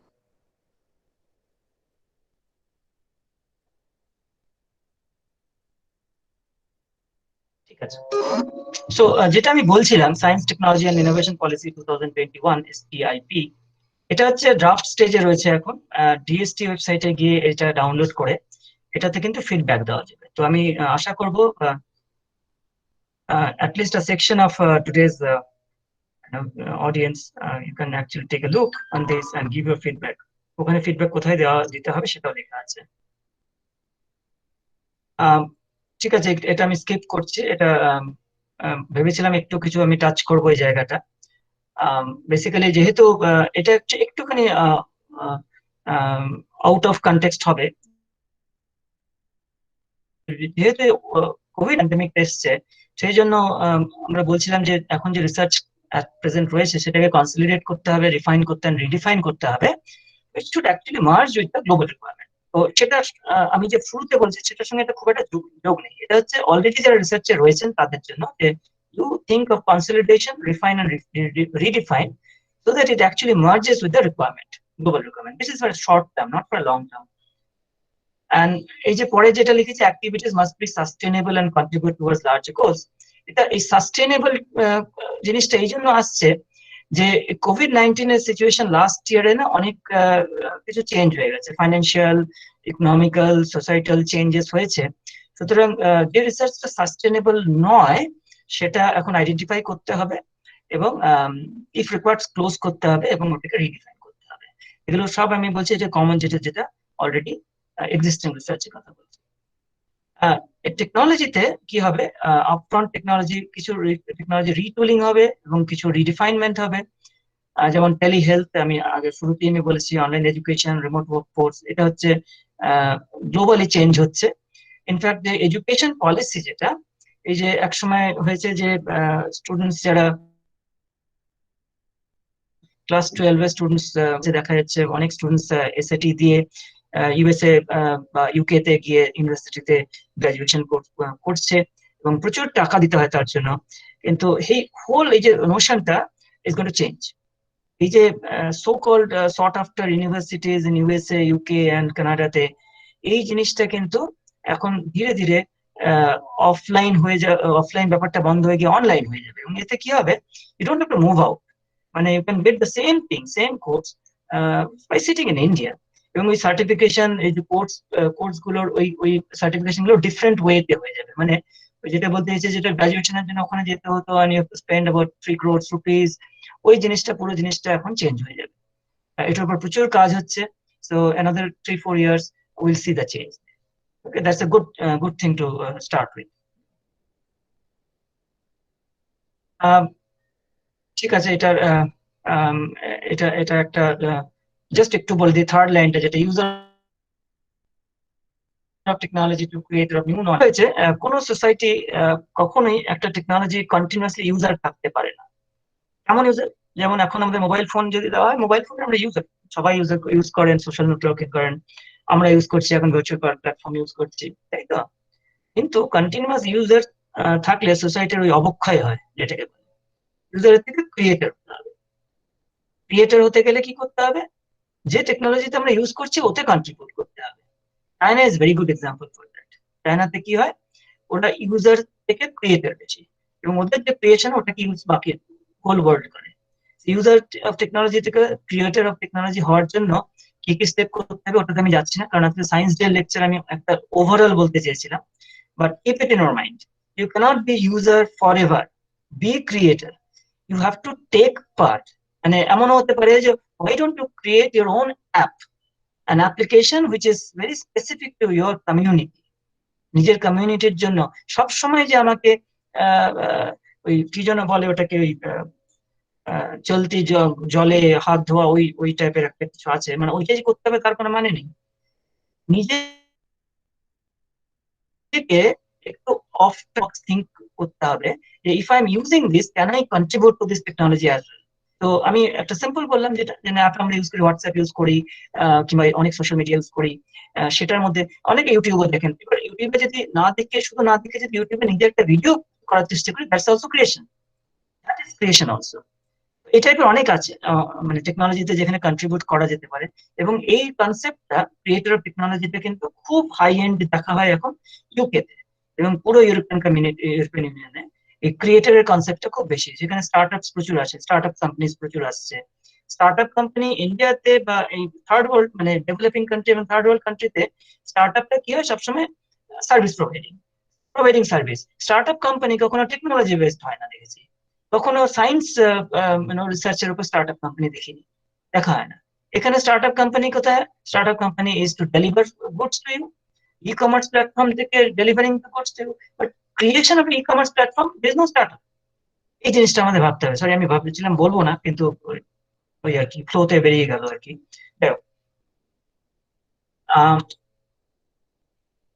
এই MOOC-টা বলছিলাম, যেটা যে MOOC going to change, is going to change this education forever, especially the students who are aspiring for going abroad. Maybe another 4-5 years it will still go, but it will go, and percentage will reduce, and another 5 years I can tell you, you don't have to go anywhere. You will get everything here from here through this massive open online courses. কিছু students এর জন্য, যারা জানো তারা নিশ্চয়ই জানো, course offer করে। ওগুলো যদি সার্টিফিকেট কোর্স কিছু থাকে, কিছু জাস্ট অনলাইন এমনি কোর্স থাকে, বাট এটা খুব গ্লোবালি খুব বড় আকারে আসবে। যখন ইউল get the graduation also, post graduation also, you will be affiliated to university in your place, but actually it will be global classroom. That's going to happen. In some universities, it has already started. So you don't have to go abroad for doing this. MOOC and এই কারণে এটা বোঝানোর চেষ্টা করলাম, কারণ যখন global প্ল্যাটফর্মে তোমরা কাজ করবে, স্টুডেন্টসদের বলছি, তখন ওই কম্পিটিটিভনেসটা, গ্লোবাল কম্পিটিটিভনেসটা আসবে। Then you will be able to see where you stand and where you can actually contribute for your research. এগুলো হচ্ছে বড় ডিসরাপটিভ টেকনোলজি বলছিলাম, এন্ড সায়েন্স বলছিলাম, যে ইন্ডিয়া যেখানে কোলাবরেট করছে। আমি অলরেডি বলেছি লার্জ এডন কোলাবরেটর 2009 স্টার্ট হয়েছে, এবং 30 জন বাঙালি ভারতীয় ওখানে রয়েছেন, কাজ করছেন। আরেকটা খুব রিসেন্ট হচ্ছে facility for antiproton and ion research. এটাও একটা খুব বড় রিসার্চ অ্যাক্সিলারেটর বেসিক্যালি, এবং এখানে হচ্ছে প্লাজমা ফিজিক্স কাজ হচ্ছে। এটা হচ্ছে জার্মানিতে আসবে, 2018 হওয়ার কথা ছিল, বাট একটু এক্সটেন্ড হয়েছে এটা এখন। এবং এটা কোলাবরেটরের মধ্যে India is one of the collaborator. আর্টিমিটা টেলিস্কোপ, এটা হচ্ছে সব থেকে বড় টেলিস্কোপ, যেটা ভিজিবল রেঞ্জ টেলিস্কোপ হবে। এটার কমপ্লিশন হবে 2027। India is one of the major contributor for this. In fact এই যে মিরর যেটা তৈরি হবে, এটা হচ্ছে 30 মিটার ডায়ামিটার। এর মধ্যে একটা substantial part of the mirror assembly India থেকে যাচ্ছে। IETR international thermonuclear experimental reactor, এটা ফ্রান্সে 2018 তৈরি হয়ে গেছে। স্টার্ট মানে এক্সপেরিমেন্টেশন স্টার্ট হয়নি, but this construction is complete. India is one of the part, and actual first reaction মানে এক্সপেরিমেন্টাল ডেটা পাওয়া যাবে 2025 এ। নাও এরপরে আসছি যে সায়েন্স এন্ড টেকনোলজি পলিসি। আমি অলরেডি পলিসির কথা বলেছি, খুব তাড়াতাড়ি কুইকলি আমি গো থ্রু করে যাব। এটা হচ্ছে আমাদের 5th পলিসি আসছে as a from India. It started in 1958 scientific policy resolution. তারপরে এসেছিল 1983, তারপর 2003, 13 and 2021 is in draft stage. Those who are interested, you should download, and after study you can give your feedback there. আপনার main কিছু points আমি just highlight করব। PPT change হচ্ছে না, PPT না অনেকক্ষণই হচ্ছে না। যদি আপনি বাইরেও বলেছেন অনেক কিছু, কিন্তু পিপিটি চেঞ্জ। আচ্ছা, এই ছবিগুলো দেখা যাচ্ছে না, ইন্ডিয়া কোলাবরেটিং, এগুলো কোনটাতেই রয়েছে। তারপরে অনেকগুলো আপনি কিছু বলেছেন, মনে হয়েছে কোন পেজটা দেখা যাচ্ছে একটু যদি বলেন। একবারে first page, only the first page still remains, not from beginning, only প্রথম পেজটাই রয়েছে। মানে আমার নাম যেটা লেখা আছে ওটাই রয়ে গেছে। সেটাই। Just 1 minute, let me stop.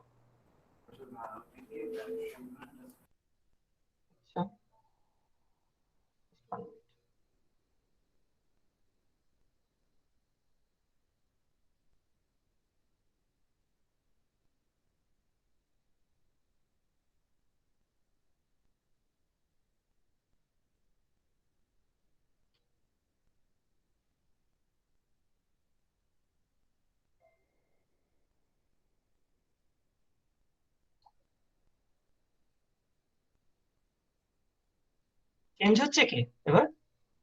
না, চেঞ্জ হয়নি এখনো, প্রথমটাই দেখা যাচ্ছে। এক সেকেন্ড।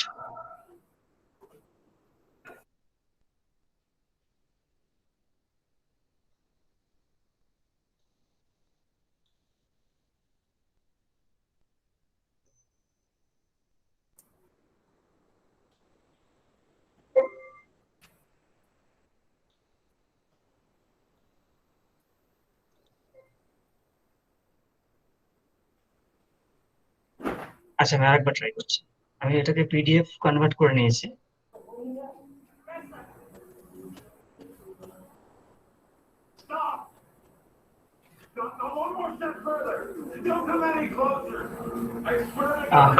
পেজ আসছে কি? এটা এবার এসছে? হ্যাঁ, এবার এসেছে। এবার চেঞ্জ হচ্ছে? এবার এসেছে, হ্যাঁ চেঞ্জ হচ্ছে। হ্যাঁ, এটা অনেক সময় আমি দেখেছি পিডিএফ না করলে, এটা আমি ভুলে গেছিলাম। আচ্ছা, এই পেজগুলো সব চলে গেছে। আমি এই পেজটা আরেকবার বলেছিলাম আমি।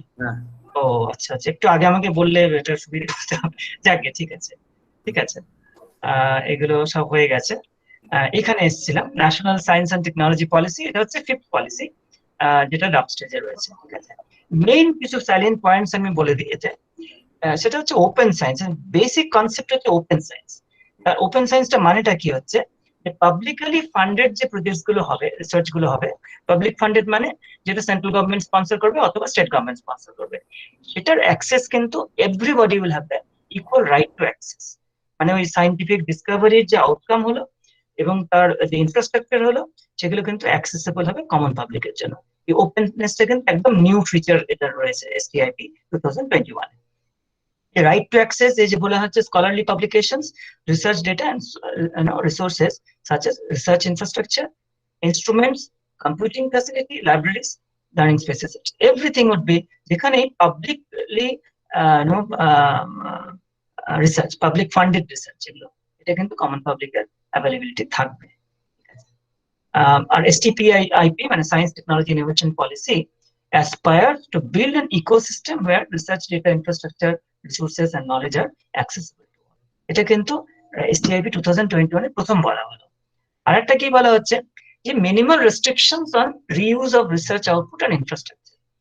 তার মানেটা কি হচ্ছে, যে রিসার্চ যেটা করা হলো, যে গ্রুপ করলো, সেটা কিন্তু রিইউজ করা যেতে করতে হবে।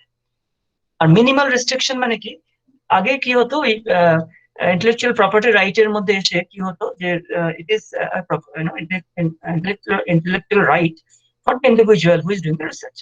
But if this research is state funded mean public funded, তাহলে কিন্তু ওই রেস্ট্রিকশন গুলো থাকবে না, ওই মিনিমাম রেস্ট্রিকশন করে দেওয়া হবে। তার মানে ওই যে রিসার্চ ডেটা আউটপুট যেটা এসেছিল, that would be useful, can be used by another team. Why it is done? So that ওই overlapping research না হয়, এক নম্বর। আর 2 নম্বর হচ্ছে total funding requirement কমে যায়, কারণ already somebody has done some research, some sort of data is collected and you have done some inferences. Next research should be based on what happened already. So you start from not from scratch, you start from somewhere which your previous group has done it. এই জন্য minimal restriction থাকবে। এটাও কিন্তু একটা new addition STIP এর জন্য। And STIP aspires to build an ecosystem where research data infrastructure, resources and knowledge are accessible to all. এটা already আগেও বলা হয়েছে, কিন্তু এই ইকোসিস্টেমটা, এই যে এখনকার ইকোসিস্টেম, এই পেজে যেটা বলছে, এটা হচ্ছে রিসার্চ আউটপুট। আর আগে যেটা বলেছিলাম যে রিউজ যেটা করা হবে, সেটা হচ্ছে রিসার্চ ইনফ্রাস্ট্রাকচার। ঠিক আছে। And interoperability and shared ownership among the national stakeholders and international partners. This is almost in same tune. এখন দেখা যাচ্ছে আমার স্লাইড চেঞ্জ হচ্ছে তো এখন? হ্যাঁ, চেঞ্জ হচ্ছে। আচ্ছা, ঠিক আছে। নেক্সট হচ্ছে আরেকটা খুব ইম্পর্টেন্ট কন্ট্রিবিউশন এখানে হচ্ছে STIP তে ন্যাশনাল STI অবজারভেটরি। এটা কি হবে, একটা ন্যাশনাল লেভেল একটা অবজারভেটরি হবে, যেটা হচ্ছে সমস্ত রিসার্চ যেটা আমাদের দেশে হবে, সেটাকে কিন্তু সমস্ত ডেটাবেস মেনটেন করা হবে। এটা হচ্ছে তার কারণটা হচ্ছে, এটা হচ্ছে ডেটাবেস ফর নলেজ রিকভারি। হ্যাঁ, setting up computational grid. Computational grid মানে হচ্ছে already আমার এখন তো computing is in place, and এরকম একটা গ্রিড আছে যেটা ব্যাঙ্গালোরে সিরাক ব্যাঙ্গালোর করেছে কম্পিউটেশনাল গ্রিড। এটা অনেক ইউনিভার্সিটির সঙ্গে কানেক্টেড আছে। তার ফলে কি হচ্ছে, যে রিসার্চ ইন্টারকানেকশন হওয়ার ফলে কি এক্সচেঞ্জ অফ ডেটা পসিবল। সেই কম্পিউটেশনাল গ্রিডটা যাতে জাস্ট কটা লিমিটেড ইউনিভার্সিটি বা ইনস্টিটিউশনের মধ্যে না থেকে সমস্ত এডুকেশন ইনস্টিটিউট এন্ড রিসার্চ ইনস্টিটিউটের মধ্যে করা যায়, সেই জন্য এই সেটিং আপ এই কম্পিউটেশনাল গ্রিডটাকে তৈরি করা। কম্পিউটেশনাল গ্রিড মানে হচ্ছে not only connectivity, it will be data sharing also. তাতে কি হবে, একটা বড় লেভেলে রিসার্চ করতে you don't have to be everybody together. Computational গ্রিডে কি হবে, একজন এক রিসার্চ ইনস্টিটিউটে আছে, আরেকজন আরেকটা রিসার্চ ইনস্টিটিউটে আছে, এবং they all together they are working, সেটা পসিবল হবে। নেক্সট হচ্ছে, এটা হচ্ছে একটা ডেডিকেটেড ওয়েবসাইট বানানো হবে, Indian science and technology archive of research, INSTA. এই আর্কাইভ দিয়ে যে কোনো কেউ এটা অ্যাক্সেস করতে পারবেন। এটা হচ্ছে theme, one nation one subscription, all Indian journals should be subscribe free of cost, কিনতে হবে না। রিসার্চ ফেসিলিটিস কমন হবে, ওপেন এডুকেশনাল রিসোর্সেস হবে, লাইব্রেরিজ কমন হবে, লার্নিং স্পেসেস কমন হবে। এরপরে নেক্সট হচ্ছে ক্যাপাসিটি ডেভেলপমেন্ট। এটার মধ্যে খুব একটা যাচ্ছি না, কারণ আমার মনে হচ্ছে টাইম শেষ হয়েছে। Rather I would like to take some questions. আমি একটু ধ্রুবটা নিয়ে বলি, national school and higher education mentorship programme. ধ্রুব হচ্ছে ধ্রুব তারা যেটাকে আমরা বলি, ওটার উপরে এটা হচ্ছে আপনারা অনেকে জানবেন যে ইসরো থেকে স্টার্ট করেছিল 60 স্টুডেন্টস সিলেক্ট করেছে 60 arts and commerce arts and সায়েন্সের থেকে। এটা আমি জানি না ওয়েস্ট বেঙ্গলেও নিশ্চয়ই হয়েছে, কারণ আমি দিল্লিতে আমি দেখেছি এটা সিলেক্ট করেছে, কারণ ওই একই জিনিস যে students who are exceptionally motivated to do research in of course ISRO যখন নেবে তখন ওটা স্পেস রিসার্চের জন্য করবে। এই টাইপের ধ্রুব যেটা হচ্ছে, ধ্রুব হচ্ছে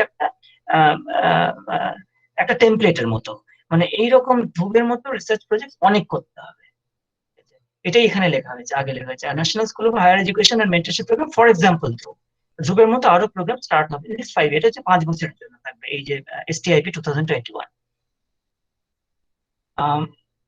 অনেকগুলো প্রোগ্রামের নাম লিখেছি আমি, পরে আমি অর্গানাইজারকে আমি পাঠিয়ে দেবো এটা যাতে শেয়ার করা যায় স্টুডেন্টদের সঙ্গে। আমি বললাম স্টুডেন্টদের জানতে হবে কি কি অ্যাভিনিউজ আছে যেখানে দে ক্যান ডু রিসার্চ, মানে যাদের ইন্টারেস্ট আছে রিসার্চ করার জন্য, অর্থাৎ স্কিমস অ্যাভেলেবল। তা না হলে ওই ফাইন্যান্সিয়ালি যদি মোটিভেটিং না হয় research, just to do research, that is a difficult composition now it is, I know it. এখানে অনেকগুলো প্রোগ্রামের কথা লেখা আছে, আমি একটু চট করে এখানে জাস্ট প্রত্যেকটা স্লাইড একটু একটু করে দেখিয়ে যাই। স্কিল বিল্ডিং এন্ড ট্রেনিং এর উপর প্রচুর প্রোগ্রাম থাকবে এখানে। টিচিং লার্নিং সেন্টার তৈরি করা হবে, ICT বেস প্ল্যাটফর্ম অফকোর্স এগুলো অলরেডি রয়েছে। এই যে এই ইনফ্রাস্ট্রাকচারের মধ্যে এগুলো তৈরি করা হবে। Higher education research centre HERC, collaborative research centers CRC, transforming existing R&D research institutions to research universities. Now R&D institute and research universities মানে হচ্ছে এই দায়রাটা বাড়ানো, মানে R&D ইনস্টিটিউট যখন হয় রিসার্চ ইনস্টিটিউট মানে ওটা কিন্তু পাবলিকলি অ্যাভেলেবল নয়, only the scientists who are related or affiliated to that institute they can know. Whereas if it is a research institute, research universities ওটার কিন্তু পরিচিতি অনেক বেড়ে গেল। তার মানে যে স্টুডেন্টস অন্য কোনো জায়গায় করছেন সেই students will be allowed to do research in that research lab. এখন কিন্তু সেটা হয় না। CSIR এর ল্যাবে গিয়ে যদি বলি যে আমি সেম ফিল্ডে research I interested to do that, ওটা কিন্তু হবে না। কিন্তু এই পলিসিতে বলা হচ্ছে এটা করতে দেওয়া হবে। This is again a very very huge leap forward, ঠিক আছে। দেখো ইন্ডিয়ান কোম্পানিজ যে আছে এটা হচ্ছে ম্যানুফ্যাকচারিং ইউনিটে গিয়ে খুব সাকসেসটা কম হয়ে যায় যখন ম্যানুফ্যাকচারিং হয়, কিন্তু যেটা হচ্ছে science based industry, for example pharmaceuticals, এটাতে কিন্তু খুব ইমপ্রুভ। এটা কিন্তু আমরা প্রমাণ পেয়েছি অলরেডি, তাই না? কোভিড সিচুয়েশনে COVID-19 যখন ভ্যাকসিন তৈরি হতে শুরু হলো তখন দেখা গেলো ইন্ডিয়ার কিন্তু অনেক এগিয়ে রয়েছে, তাই না? এবং এটা কিন্তু আগেই জানা ছিল এটা। কিন্তু manufacturing, straight way manufacturing, industrial manufacturing কিংবা এগ্রিকালচারাল ম্যানুফ্যাকচারিং ওতে কিন্তু অনেকটা পিছিয়ে আছে ইন্ডিয়ান কোম্পানিজ গুলো। লাস্ট স্লাইড আমি দেখাই, মানে লাস্ট স্লাইড শেষ করে দেবো পরে। এই যে এটা দেখলে দেখা যাবে এই যে ফার্মা সেকশনটা যেটা 27.72% is the total investment on research, but বাকিগুলোতে দেখা যাচ্ছে অনেক কম। অটোমেটিভ মানে car manufacturing or similar automobiles, এটাতেও কিন্তু বেশ সাবস্টেন্সিয়াল রয়েছে। ইনফরমেশন টেকনোলজি 9.53, এটা বেসিক্যালি এক্সটার্নাল ফান্ডেড, এটা not from major part is বাইরের থেকে আসে, যাদের হাব গুলো ইনস্টিটিউশন হাব গুলো ইন্ডিয়াতে রয়েছে। বাকি পুরোটা এই বাকি জিনিসগুলো ইন্ডিয়ার মধ্যে। এই জায়গাগুলো সব জায়গায় বেশ কম, মানে except is major share is 27.7। আমি কিন্তু পুরো ফিগারে যাচ্ছি না কারণ তাকে একটু মনোটোনাস, ওটা হচ্ছে অন্য কোনো লেকচারের জন্য দেওয়া যেতে পারে ওই ফিগার গুলো। এটা থেকে বোঝা যাচ্ছে যে যেখানে ইন্ডাস্ট্রিরা ইন্টারেস্ট নেয়, মানে যেখানে পিওর সায়েন্স কাজে লাগে, বায়োটেকনোলজি ফর এক্সাম্পল, সেখানে কিন্তু ইমপ্রুভ করছে। India is in four front. এবং এই ডেটাতে কিন্তু আমি এই কোভিড এর জন্য বানাইনি, এটা কিন্তু 2019 এর ডেটা, মানে কোভিড এর আগে, প্রি কোভিড সিচুয়েশন, এবং তার রেজাল্ট কিন্তু আমরা দেখতে পাচ্ছি। তার মানে কি হচ্ছে, যদি যেখানে যেখানে আমরা ইম্পর্টেন্স দেব সেখান থেকে কিন্তু আউটপুট আসবে আমাদের কাছে। এবং I hope this continuous, this things continuous. With this, I conclude my talk now. I would like to rather take questions from you if you have at all. Yeah, thank you. Thank you for your patience. ধন্যবাদ doctor Nath, Rintu Nath. একটা খুব বড় দিক আপনি তুলে ধরেছেন, অনেকখানি প্রশ্ন, অনেকখানি বলা। বিজ্ঞান এবং ছাত্রছাত্রীরা নিশ্চয়ই বুঝতে পেরেছে বিজ্ঞান, আজকে জাতীয় বিজ্ঞান দিবসে বিজ্ঞান কেন দরকার সেখান থেকে শুরু করে তার বিজ্ঞান, তার প্রযুক্তি, তার আমাদের অবক্ষয়, অধোগতি, সব দিক দিয়েই উনি ভবিষ্যৎটা কোথায় এবং কোথায় কোথায় আমরা এখনো একটু পিছিয়ে যাচ্ছি, ডাইলিউশনের কথা বলেছেন বিভিন্ন সেমেস্টারে। আমি দেখেছি যে এইখানে যারা যারা রয়েছে, যে প্রায় রয়েছে যারা এই কলেজের মূলত এবং অন্যরাও তারা যে রয়েছে, তারা দেশের মধ্যে অনেকে রয়েছে তারা ঠিক বিজ্ঞানের ছাত্রছাত্রী সরাসরি নয়, হয়তো বিভিন্ন সেমেস্টারে তার জার্নালিজম পড়ছে, বাংলা পড়ছে। আমি অন্তত এইটুকু বলেই তাদের কাছ থেকে প্রশ্ন আহ্বান করছি যে এই বিজ্ঞানের যে দিবসে যে বার্তাটা গেল, সেইটা বোধহয় এটা ঠিকঠাক করে তুলে ধরাটাও কিন্তু ভবিষ্যতের কাজ, যে হ্যাঁ বিজ্ঞানীরা কি করছেন বর্তমানে, আরো কি করা উচিত। এবং উনি বারে বারে কিন্তু ডিসট্রাকটিভ সায়েন্সের কথা বলেছেন, বারে বারে বলেছেন যে ইনক্রিমেন্টাল শুধু একমাত্র রিসার্চ নয় বা সাধারণ চলবেই, কিন্তু অন্য রিসার্চও কিন্তু অ্যাপ্লায়েড রিসার্চ বা অন্যরকম রিসার্চ তা করবে। আমি এবার শুধু সরাসরি অন্তত কয়েকটি প্রশ্ন চাই। আমি দেখেছি, আমি যখন লেকচারটা শুনেছি উনি যখন খুব বলছিলেন, তখন সুমিত দাস, মৌমিতা চক্রবর্তী হাত তুলেছিল। এখন কি কেউ প্রশ্ন তুলছে? একটু বলুক, তাকে মিউট করে আপনার প্রশ্ন করো। স্যার, স্যার শোনা যাচ্ছে? হ্যাঁ, শুনতে পাচ্ছি। হ্যাঁ, ডক্টর আনাম। হ্যাঁ হ্যাঁ, বলছি যে আমরা প্রশ্নে যাব এদের কাছে। তো আমারও একটা প্রশ্ন আছে, আমি আপনার প্রশ্নে আসবো এবং আমার প্রশ্নে আসবো, কিন্তু স্টুডেন্টদের প্রশ্ন আমরা একটু দেখে নিই, আমি লিখতে দিয়েছি। তার আগে আমাদের এখানে সায়েন্স অ্যাসোসিয়েশন অফ বেঙ্গলের ডক্টর শুভব্রত রায়চৌধুরী আছে, তাকে দু চার কথা বলার জন্য আমরা আহ্বান করছি। তিনি সংক্ষেপে কিছু বলবেন, ততক্ষণে আমরা স্টুডেন্টদের কাছে কোনো প্রশ্ন থাকলে আমরা সেটা নেব। ঠিক আছে,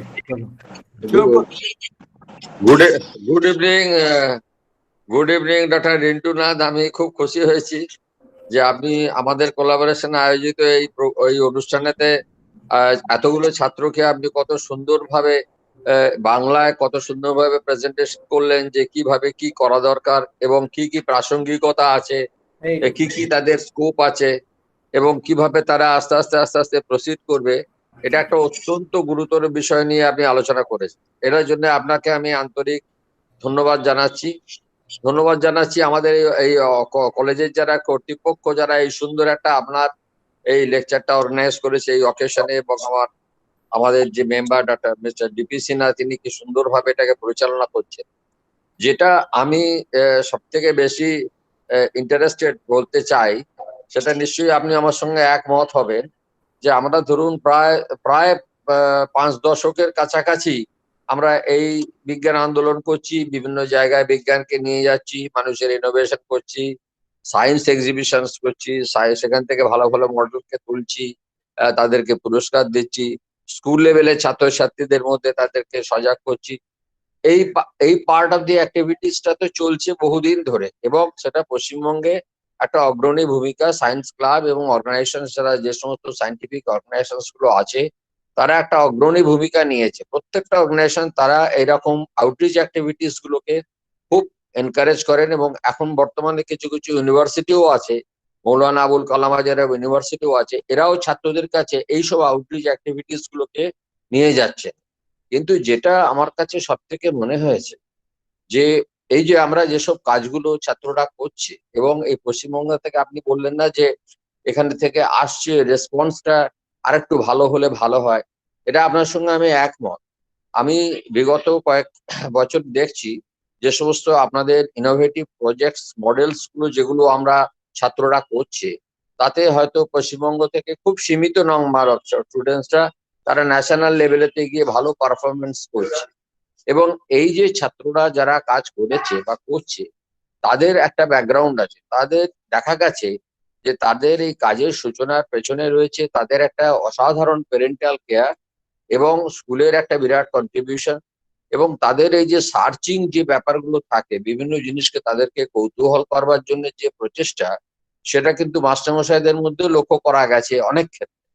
কিন্তু যে জিনিসটা হয় কি, যে একটা ছাত্র হয়তো কিছু করছে, বা আমরা তো একটা ছাত্রকে একটা কম্পিটিশন করে প্রথম পুরস্কার দিলাম, তার কোনো নতুন উদ্ভাবনী শক্তি আছে এরকম দেখে, কিন্তু সেইটাকে আস্তে আস্তে আবার ক্যারি আউট করে তাকে সঙ্গে করে সেই জায়গাগুলোতে দিয়ে সেই সেই যে সিডটা, সেই সিডটাকে গাছে পরিণত করে সেটাকে বিকশিত করার জন্য যে প্রচেষ্টাটা, সেই উদ্যমটা কিন্তু হচ্ছে না। সেই জন্য অঙ্কুরে বিনিষ্ট হয়ে যাচ্ছে অনেক বার্ডিং সায়েন্টিস্ট। এবং আমি নিজেই জানি, আমি নিজেও একজন জেবিএনএসটিএস এর স্কলার ছিলাম, সেই সময় থেকেও আমি দেখেছি যে উদ্যমটা একটা জায়গায় গিয়ে তারপর আর কন্টিনিউটিটা আসে না।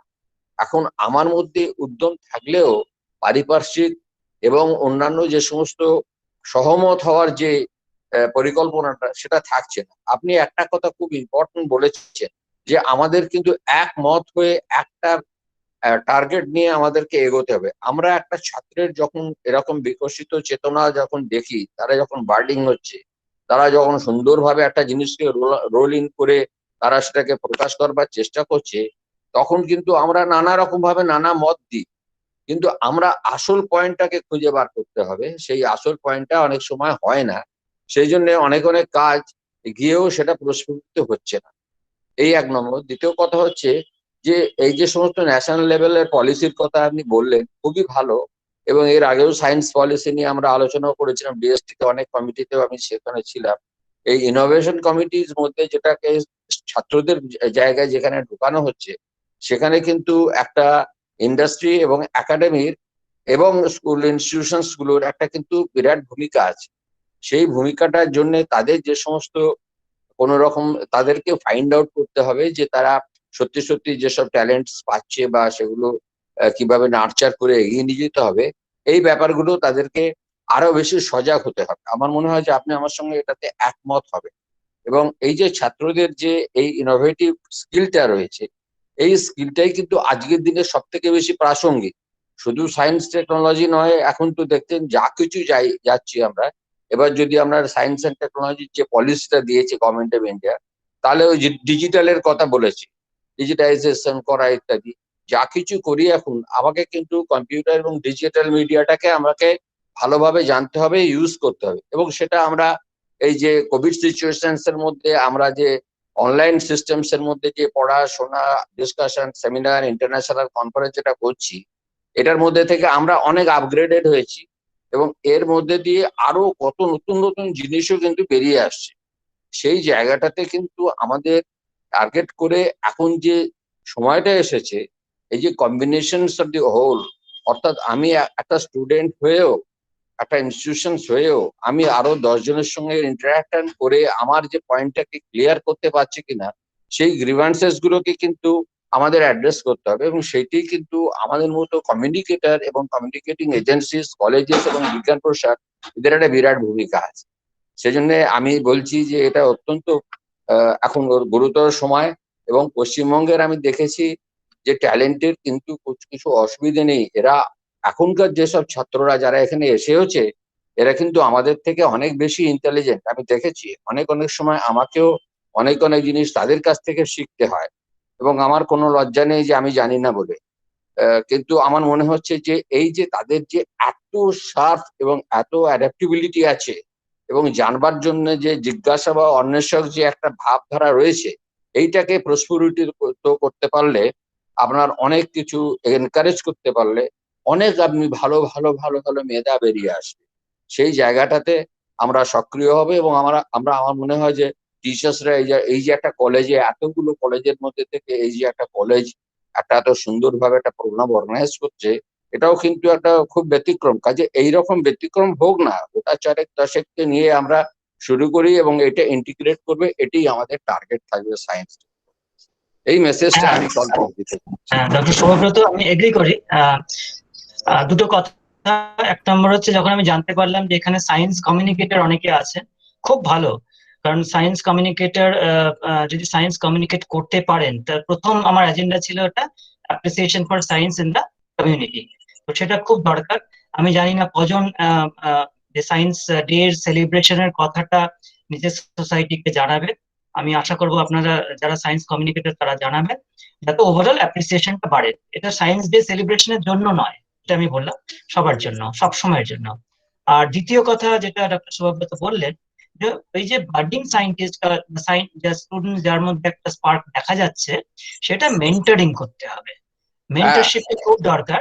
এবং মেন্টরিং শুধু কিন্তু প্যারেন্টস না, প্যারেন্টস এর সঙ্গে টিচার্স আরো অ্যাসোসিয়েটেড যারা ডিসিশন মেকারস, এটা সবাই মিলে মেন্টরিং করতে হবে। দিশা মানে দিক নির্দেশ, আমি বাংলাটা খুব ভালো জানি না, ওই দিক নির্দেশ, হ্যাঁ দিক নির্দেশ যেটা, মানে একটা ওভারঅল গ্লোবাল ভিউ একটা দিতে হবে। মানে একটা শর্ট টার্ম গোল থাকবে, একটা লং টার্ম গোল থাকবে। লং টার্ম গোলে কিন্তু আলটিমেটলি অ্যাচিভমেন্ট কিন্তু ওটা disruptive science I can do, কারণ আমার মধ্যে একটা স্পার্ক, কোনো স্টুডেন্টস মধ্যে স্পার্ক রয়েছে সায়েন্সের জন্য। স্পার্ক সবার মধ্যে থাকে, don't get me wrong, spark সবার মধ্যে থাকে। হয়তো সায়েন্সে রয়েছে, কারো আর্টসে রয়েছে, কারো কমার্সে রয়েছে, কারো এক্স্যাক্টলি অ্যাক্টিভিটিসে আছে, কিন্তু যার মধ্যে সায়েন্স ম্যাথস এর মধ্যে স্পার্ক রয়েছে, ওই জায়গাটা কিন্তু আমাদের মেন্টরিং করতে হবে। কোনো মতেই সেই স্টুডেন্টস কে ছাড়া যাবে না, কারণ সেই স্টুডেন্ট কিন্তু in another 10 years is going to create wonder। যেমন ডক্টর শুভব্রত বললেন, অনেক কিছু আপনার এখন শিখতে আমাদের নেক্সট ইয়াঙ্গার জেনারেশন থেকে, that is what is natural. আমি বললাম না 30 বছরের পরে ডিসরাপটিভ সায়েন্স হবে না, আপনি করতে চাইলেও ওই সায়েন্সের ওই লেভেলের সায়েন্স রিসার্চ হবে না, আমি করতে চাইলে করতে পারবো না। যারা করবে, যারা এখন একদম ইয়াং স্টুডেন্ট, 6 থেকে শুরু করে আন্ডার গ্রাজুয়েট পোস্ট গ্রাজুয়েট পর্যন্ত স্টুডেন্ট যারা রয়েছেন, তারা করবেন। সুতরাং যার মধ্যে স্পার্ক আছে, এটা আমাদের সবার রেসপন্সিবিলিটি আমাদের মেন্টরশিপ করা। Question please. ধন্যবাদ ডক্টর নাথ। আমি দেখতে পাচ্ছি একটি চ্যাটে একজন দিয়েছে, সৌপর্ণা বিশ্বাস, তুমি কি আছো?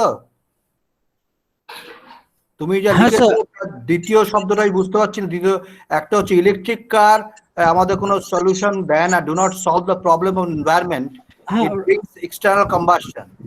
আছো? তুই বলো। হ্যাঁ স্যার, হ্যাঁ স্যার, স্যার আমি বলছিলাম যে ইলেকট্রিক কার তো এক্সটার্নাল কম্বাসন করছে, তো পলিউশন একটু কমছে, কিন্তু সোলার কার দিয়ে যদি করি তাহলে পুরো প্রবলেমটা কি সলভ করছে? এটা খুব ভালো প্রশ্ন করেছো।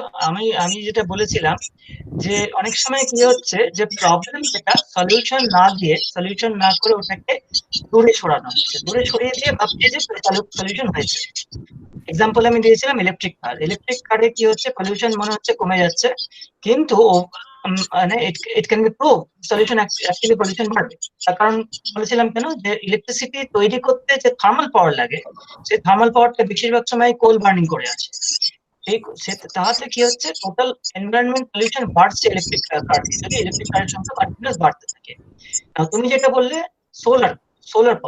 সোলার পাওয়ার কিন্তু ডিফারেন্ট থিং। সোলার পাওয়ারে কিন্তু যে ইলেকট্রিসিটি যেটা প্রডিউস করবে ফ্রম সোলার এনার্জি, তো light energy to electric energy, সেটা কিন্তু ভালো হবে, সেটা কিন্তু এনভায়রনমেন্ট পলিউশন কম করবে। যদি ওই সোলার সেল ডিসপোজেবল কিভাবে ডিসপোজ অফ করা যাবে তার একটা উপায় বের করতে হবে। Solar cell is a renewable energy resource. There are two types of energy, একটা হচ্ছে রিনিউয়েবল আর একটা হচ্ছে কনভেনশনাল। থার্মাল পাওয়ার প্ল্যান্ট পাওয়ারটা হচ্ছে কনভেনশনাল পাওয়ার, যেটা রিনিউ হয় না। সোলার পাওয়ার কিন্তু রিনিউয়েবল। সোলার পাওয়ার মানে সানলাইট নিয়ে যেটাকে নিজেকে এনার্জি করবে, পোটেনশিয়াল ডিফারেন্স তৈরি করবে, ব্যাটারি পোটেনশিয়াল ডিফারেন্স দেবে, ওটা দিয়ে গাড়ি চলবে। মানে electric light energy to electric energy, electric to mechanical, ওটা রিনিউয়েবল। কেন? পরের দিন আবার সোলার সেলটা আবার এনার্জি নিতে পারবে সান থেকে, তাই না? তার মানে উইন্ড পাওয়ার হচ্ছে renewable. So any energy resources which are renewable, ওই রিনিউ যেটাকে করা যাচ্ছে সেটা কিন্তু পলিউশন কম করবে। ধন্যবাদ। ওকে। আর কারো কোনো প্রশ্ন আছে? স্যার আমাদের সময় মোটামুটি শেষ হয়ে যাচ্ছে, আপনি এবার ঠিক আছে, তাহলে আমি ডক্টর রায়চৌধুরী বলেছেন, ডক্টর নাথ তার একটা বিরাট দিক দিয়ে বলেছেন। হ্যালো, আমি এটা প্রায় শেষ করতে আসি, খুব বেশি বলার নেই, কারণ আমার যতদূর মনে হচ্ছে যে এইখানটায় যারা যারা অ্যাটেন্ড করেছে তাদের প্রতি একটা কুইজ কম্পিটিশন আছে। আর আমি এই বক্তব্যের যে দিকগুলো রয়েছে এবং আমি যে ছাত্রছাত্রীদের ব্যাকগ্রাউন্ড যে সেমিস্টারে কাজকর্ম করছে, আমি বিজ্ঞানের ছাত্র বা ছাত্রী হোক বা না হোক, তারা ওইটা পেয়ে গেছেন যে কি বিজ্ঞান কোন দিকে যাচ্ছে ভবিষ্যতে। এবারের আলোচ্য বিষয় যেটা ছিল, বা বর্তমানে আমরা কোন অবস্থাতে আছি, বিজ্ঞানের যারা বন্ধু আছে তারা কোন দিকে যাওয়া উচিত, এবং কোথায় কোথায় আমরা ফেল করেছি বলতে গেলে, আমরা খুঁজে পাচ্ছি না, কিন্তু খোঁজা দরকার আছে। উনি ডিসট্রাকটিভ সায়েন্স এবং বয়স 30-এর নিচেরটা বারবার উল্লেখ করেছেন, এবং সেটা কিন্তু এই ছাত্রছাত্রীদের দিকে চোখ চেয়ে রেখেই কিন্তু, এবং তা আমার মনে হয় সেই বার্তাটা খুব পরিষ্কারভাবে লিখিতভাবে অন্যান্য মিডিয়াতে উনি টেকনোলজির কথা বলেছেন, সায়েন্স এন্ড টেকনোলজি তো এখন তো প্রায় একরকম। আমার তো একটা মনে হয় যে ইঞ্জিনিয়ারিং সায়েন্স যখন জন্ম নিয়েছে, তো সায়েন্সে কোনটা আগে এলো, ইঞ্জিনিয়ারিং সায়েন্স বা সায়েন্স, সেরকম ব্যাপার এটা এসে গেছে। এমনকি এই যে দিল্লির কথা একটা বললেন, যে যেখানে অনেক কিছু দিয়ে ইনসেন্টিভ দেওয়া হচ্ছে, এমন কথা আমি শুনেছি যে যেখানে পেট্রোল ডিজেল আর নেই, এখন তো সব অন্য অটো গ্যাস এসে গেছে, এবং সেটারও অনেকগুলো অ্যাপ্রোপ্রিয়েট টেকনোলজির কথাও অনেকগুলো আবার শুনতে হবে, যে কোথায় রুজি রোজগারের প্রশ্ন এবং বিজ্ঞান। এবং আমার মনে হচ্ছে ওনার একটা বার্তা, একটা জিনিস বারবার জোরদার হয়েছে, যেটা হচ্ছে যে জীবনের জন্য বিজ্ঞান, এইটা কিন্তু বারবার কথাটা এসে গেছে। ডক্টর নাথ, আপনি যদি কিছু অ্যাড করেন তারপরেই আমি এটা শেষ করব। ধন্যবাদ। আর কিছু অ্যাড করব না। যারা আমার সঙ্গে যোগাযোগ করবেন তাদের কাছে আমার ইমেল আইডিটা শেয়ার করে দেবেন। মেন্টরিং যদি দরকার হয়, আমি নিজেকে খুব বিশেষভাবে বলতে চাইছি, যদি কোথাও মেন্টরিং দরকার হয় কোনো স্টুডেন্টস এর জন্য, I am always available for that. আমার ইমেল আইডিটা প্লিজ শেয়ার করে দেবেন সবাইকে। একবারে ডক্টর অর্ণব বার্মার তোমার কাছে আছে, আমাদের ওখানে অন্যান্য প্রোগ্রামও আছে। ধন্যবাদ, ধন্যবাদ ডক্টর নাথ, ধন্যবাদ।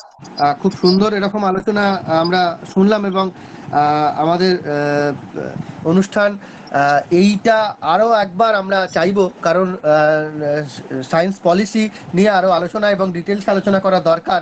এবং আমরা সেখানে, কারণ আজকে আমরা সেটা ইউটিউব চ্যানেল স্ট্রিমিং করব, যাতে আরো ছাত্রছাত্রী সেখানে জয়েন করতে পারে, কারণ আমাদের অনেকে ইন্টারেস্টেড আছে সেটাকে নিয়ে। আমরা এরকম অনুষ্ঠান আবার করব। আমরা আমাদের এরপরে আরো একটি অনুষ্ঠান আছে, তো আমরা প্রথাগতভাবে আজকে ধন্যবাদ জানানোর জন্য আইকিউএসি কোঅর্ডিনেটর মাইক্রোবায়োলজি ডিপার্টমেন্টের অধ্যাপিকা ডক্টর শম্পা দেবনাথকে অনুরোধ করব। ধন্যবাদ অর্ণব। এতক্ষণ আমরা বিজ্ঞানের ভবিষ্যৎ নিয়ে আমরা মূল্যবান বক্তব্য শুনছিলাম ডক্টর রিঙ্কু নাথের কাছে। আমাদের মধ্যে উপস্থিত রয়েছেন ডক্টর দীপ্তি সিনহা এবং ডক্টর শুভব্রত রয়, তাদেরও মূল্যবান বক্তব্য শুনলাম। বিজয়গড় জ্যোতিষরায় কলেজের আইকিউএসির পক্ষ থেকে আমি ডক্টর শম্পা দেবনাথ এই শ্রদ্ধেয় বক্তাদের আন্তরিক ধন্যবাদ জানাই। এই আন্তর্জাতিক অনুষ্ঠানে উপস্থিত অতিথিবর্গ, অংশগ্রহণকারী বিভিন্ন অধ্যাপক, অধ্যাপিকা এবং ছাত্রছাত্রী সবাইকেই আমি ধন্যবাদ জানাই। এই বিশেষ দিনে প্রোগ্রাম আয়োজন করার জন্য আয়োজক বিভাগ, সাংবাদিকতা, journalism and mass communication department, physiology department, Bijoygarh Jyotishray কলেজের innovation centre, science association of বেঙ্গলকে আমি ধন্যবাদ জানাই। পরিশেষে যাকে ধন্যবাদ জ্ঞাপন না করলেই নয়, আমাদের কলেজের অধ্যক্ষা ডক্টর রাজশ্রী নিয়োগী, ওনার উৎসাহে আমরা এই অনুষ্ঠানটি আয়োজন করতে পেরেছি। সবাইকে ধন্যবাদ, এবং আনুষ্ঠানিকভাবে এই অনুষ্ঠানটি শেষ করা হলো আজকে। আমি সাংবাদিককেও ধন্যবাদ জানাই, এবং রিন্টু নাথকে, the science association of Bengal এবং বিজয়গড় জ্যোতিষরায় কলেজের পক্ষ থেকে ডক্টর রিন্টু নাথকে আজকের বক্তা, এবং আজকের সভাপতিত্ব করলেন ডক্টর দেবপ্রসন্ন সিনহা, তাদের দুজনকেই আমি আন্তরিকভাবে কৃতজ্ঞতা জানাই। এবং আমি আবারও বলছি যে এই অনুষ্ঠানটা শেষ হওয়ার নয়, কারণ এমন একটা বিষয় নিয়ে আলোচনা হচ্ছে, এবং যেহেতু পলিসি ফর্ম করছে, আমরা আবারও এরকম একটা অনুষ্ঠান করব। আর ফিডব্যাক ফর্ম ছাত্রছাত্রীদের অনুরোধ করা হচ্ছে, তারা সার্টিফিকেট ফিডব্যাক ফর্মটা ফিল আপ করে দেবে, এবং কুইজের ফর্ম, যদি কারোর কোনো কুইজের অসুবিধা হয় আমরা ফেসবুকে বা মেলে এই কুইজ কম্পিটিশনটা পাঠিয়ে দেবো, তোমরা করবে। ধন্যবাদ, অনেক ধন্যবাদ। এছাড়া আমি একটা কথা বলছি, একটা লাস্ট কথা বলছি, সেটা হচ্ছে যে বিজ্ঞান প্রসার কিন্তু একটা অসাধারণ কাজও করছে বাংলায়। বিজ্ঞান প্রসারের জন্য যে বিজ্ঞান কথা একটা ম্যাগাজিন বেরোচ্ছে, খুব সুন্দর লেটারটা, মানে পত্রিকাটা, এই ছাত্রছাত্রীরা এটাতে খুবই উৎসাহী হবে, উৎসাহ দেখাচ্ছে। এবং এটাও কিছু কিছু এই যে ইনোভেটিভ কাজগুলো, এই কাজগুলো ওখানে রিফ্লেক্টেড হতে পারে। এবং আমরা চেষ্টা করব বিজ্ঞান প্রসার আমাদের যদি গাইডলাইন দিয়ে দেয়, আমরা আমাদের মতো তাদের ন্যাশনাল পলিসি লেভেলে আমরা কাজ করে এটাকে আরো, এর হাতটা আরো শক্ত করব, এবং সেটাই কিন্তু একটা এই কলেজের দায়িত্ব থাকে। ধন্যবাদ। বিজ্ঞান কথা নিয়ে আমি বলি সবাইকে, যারা আজকে রয়েছেন আমাদের সঙ্গে। বিজ্ঞান কথা ম্যাগাজিনটা আমরা শুরু করেছি 1 বছর হলো, এবং আপনাদের সবাইকে জানাচ্ছি যারাই কন্ট্রিবিউট করতে চাইছেন, অল আর ওয়েলকাম। আমাকে লিখতে হবে ওখানে বিজ্ঞানপ্রসার.gov.in, ওটার ডিটেলও আমি আপনাদের দিয়ে দেবো। আমার ওই ইমেল করলেই হবে। তো ওই ম্যাগাজিনটা লেখার জন্য আমি আপনাদের সবাইকে অনুরোধ জানাচ্ছি। এটা খুব ভালো উদ্যোগ নেওয়া হয়েছে, ধন্যবাদ, খুব ভালো। ভালো। থ্যাংক ইউ স্যার, প্রত্যেককে ধন্যবাদ জানাই। Doctor Dipti Sinha, doctor Roychowdhury, doctor Rintu Nath, doctor Shampa Debnath, আমাদের ম্যাডাম ডক্টর রাজশ্রী নজি এবং ডিপার্টমেন্টের পক্ষ থেকে আজকে এই অনুষ্ঠান আমরা এখানেই শেষ করছি। নমস্কার, ধন্যবাদ। আর যারা ফিডব্যাক ফর্ম বা কুইজের একটা ফিল আপ করনি তারা এখন ফিল আপ করে দাও, ততক্ষণ খোলা থাকছে আমাদের এটা। Thank you, recording off. Thank you.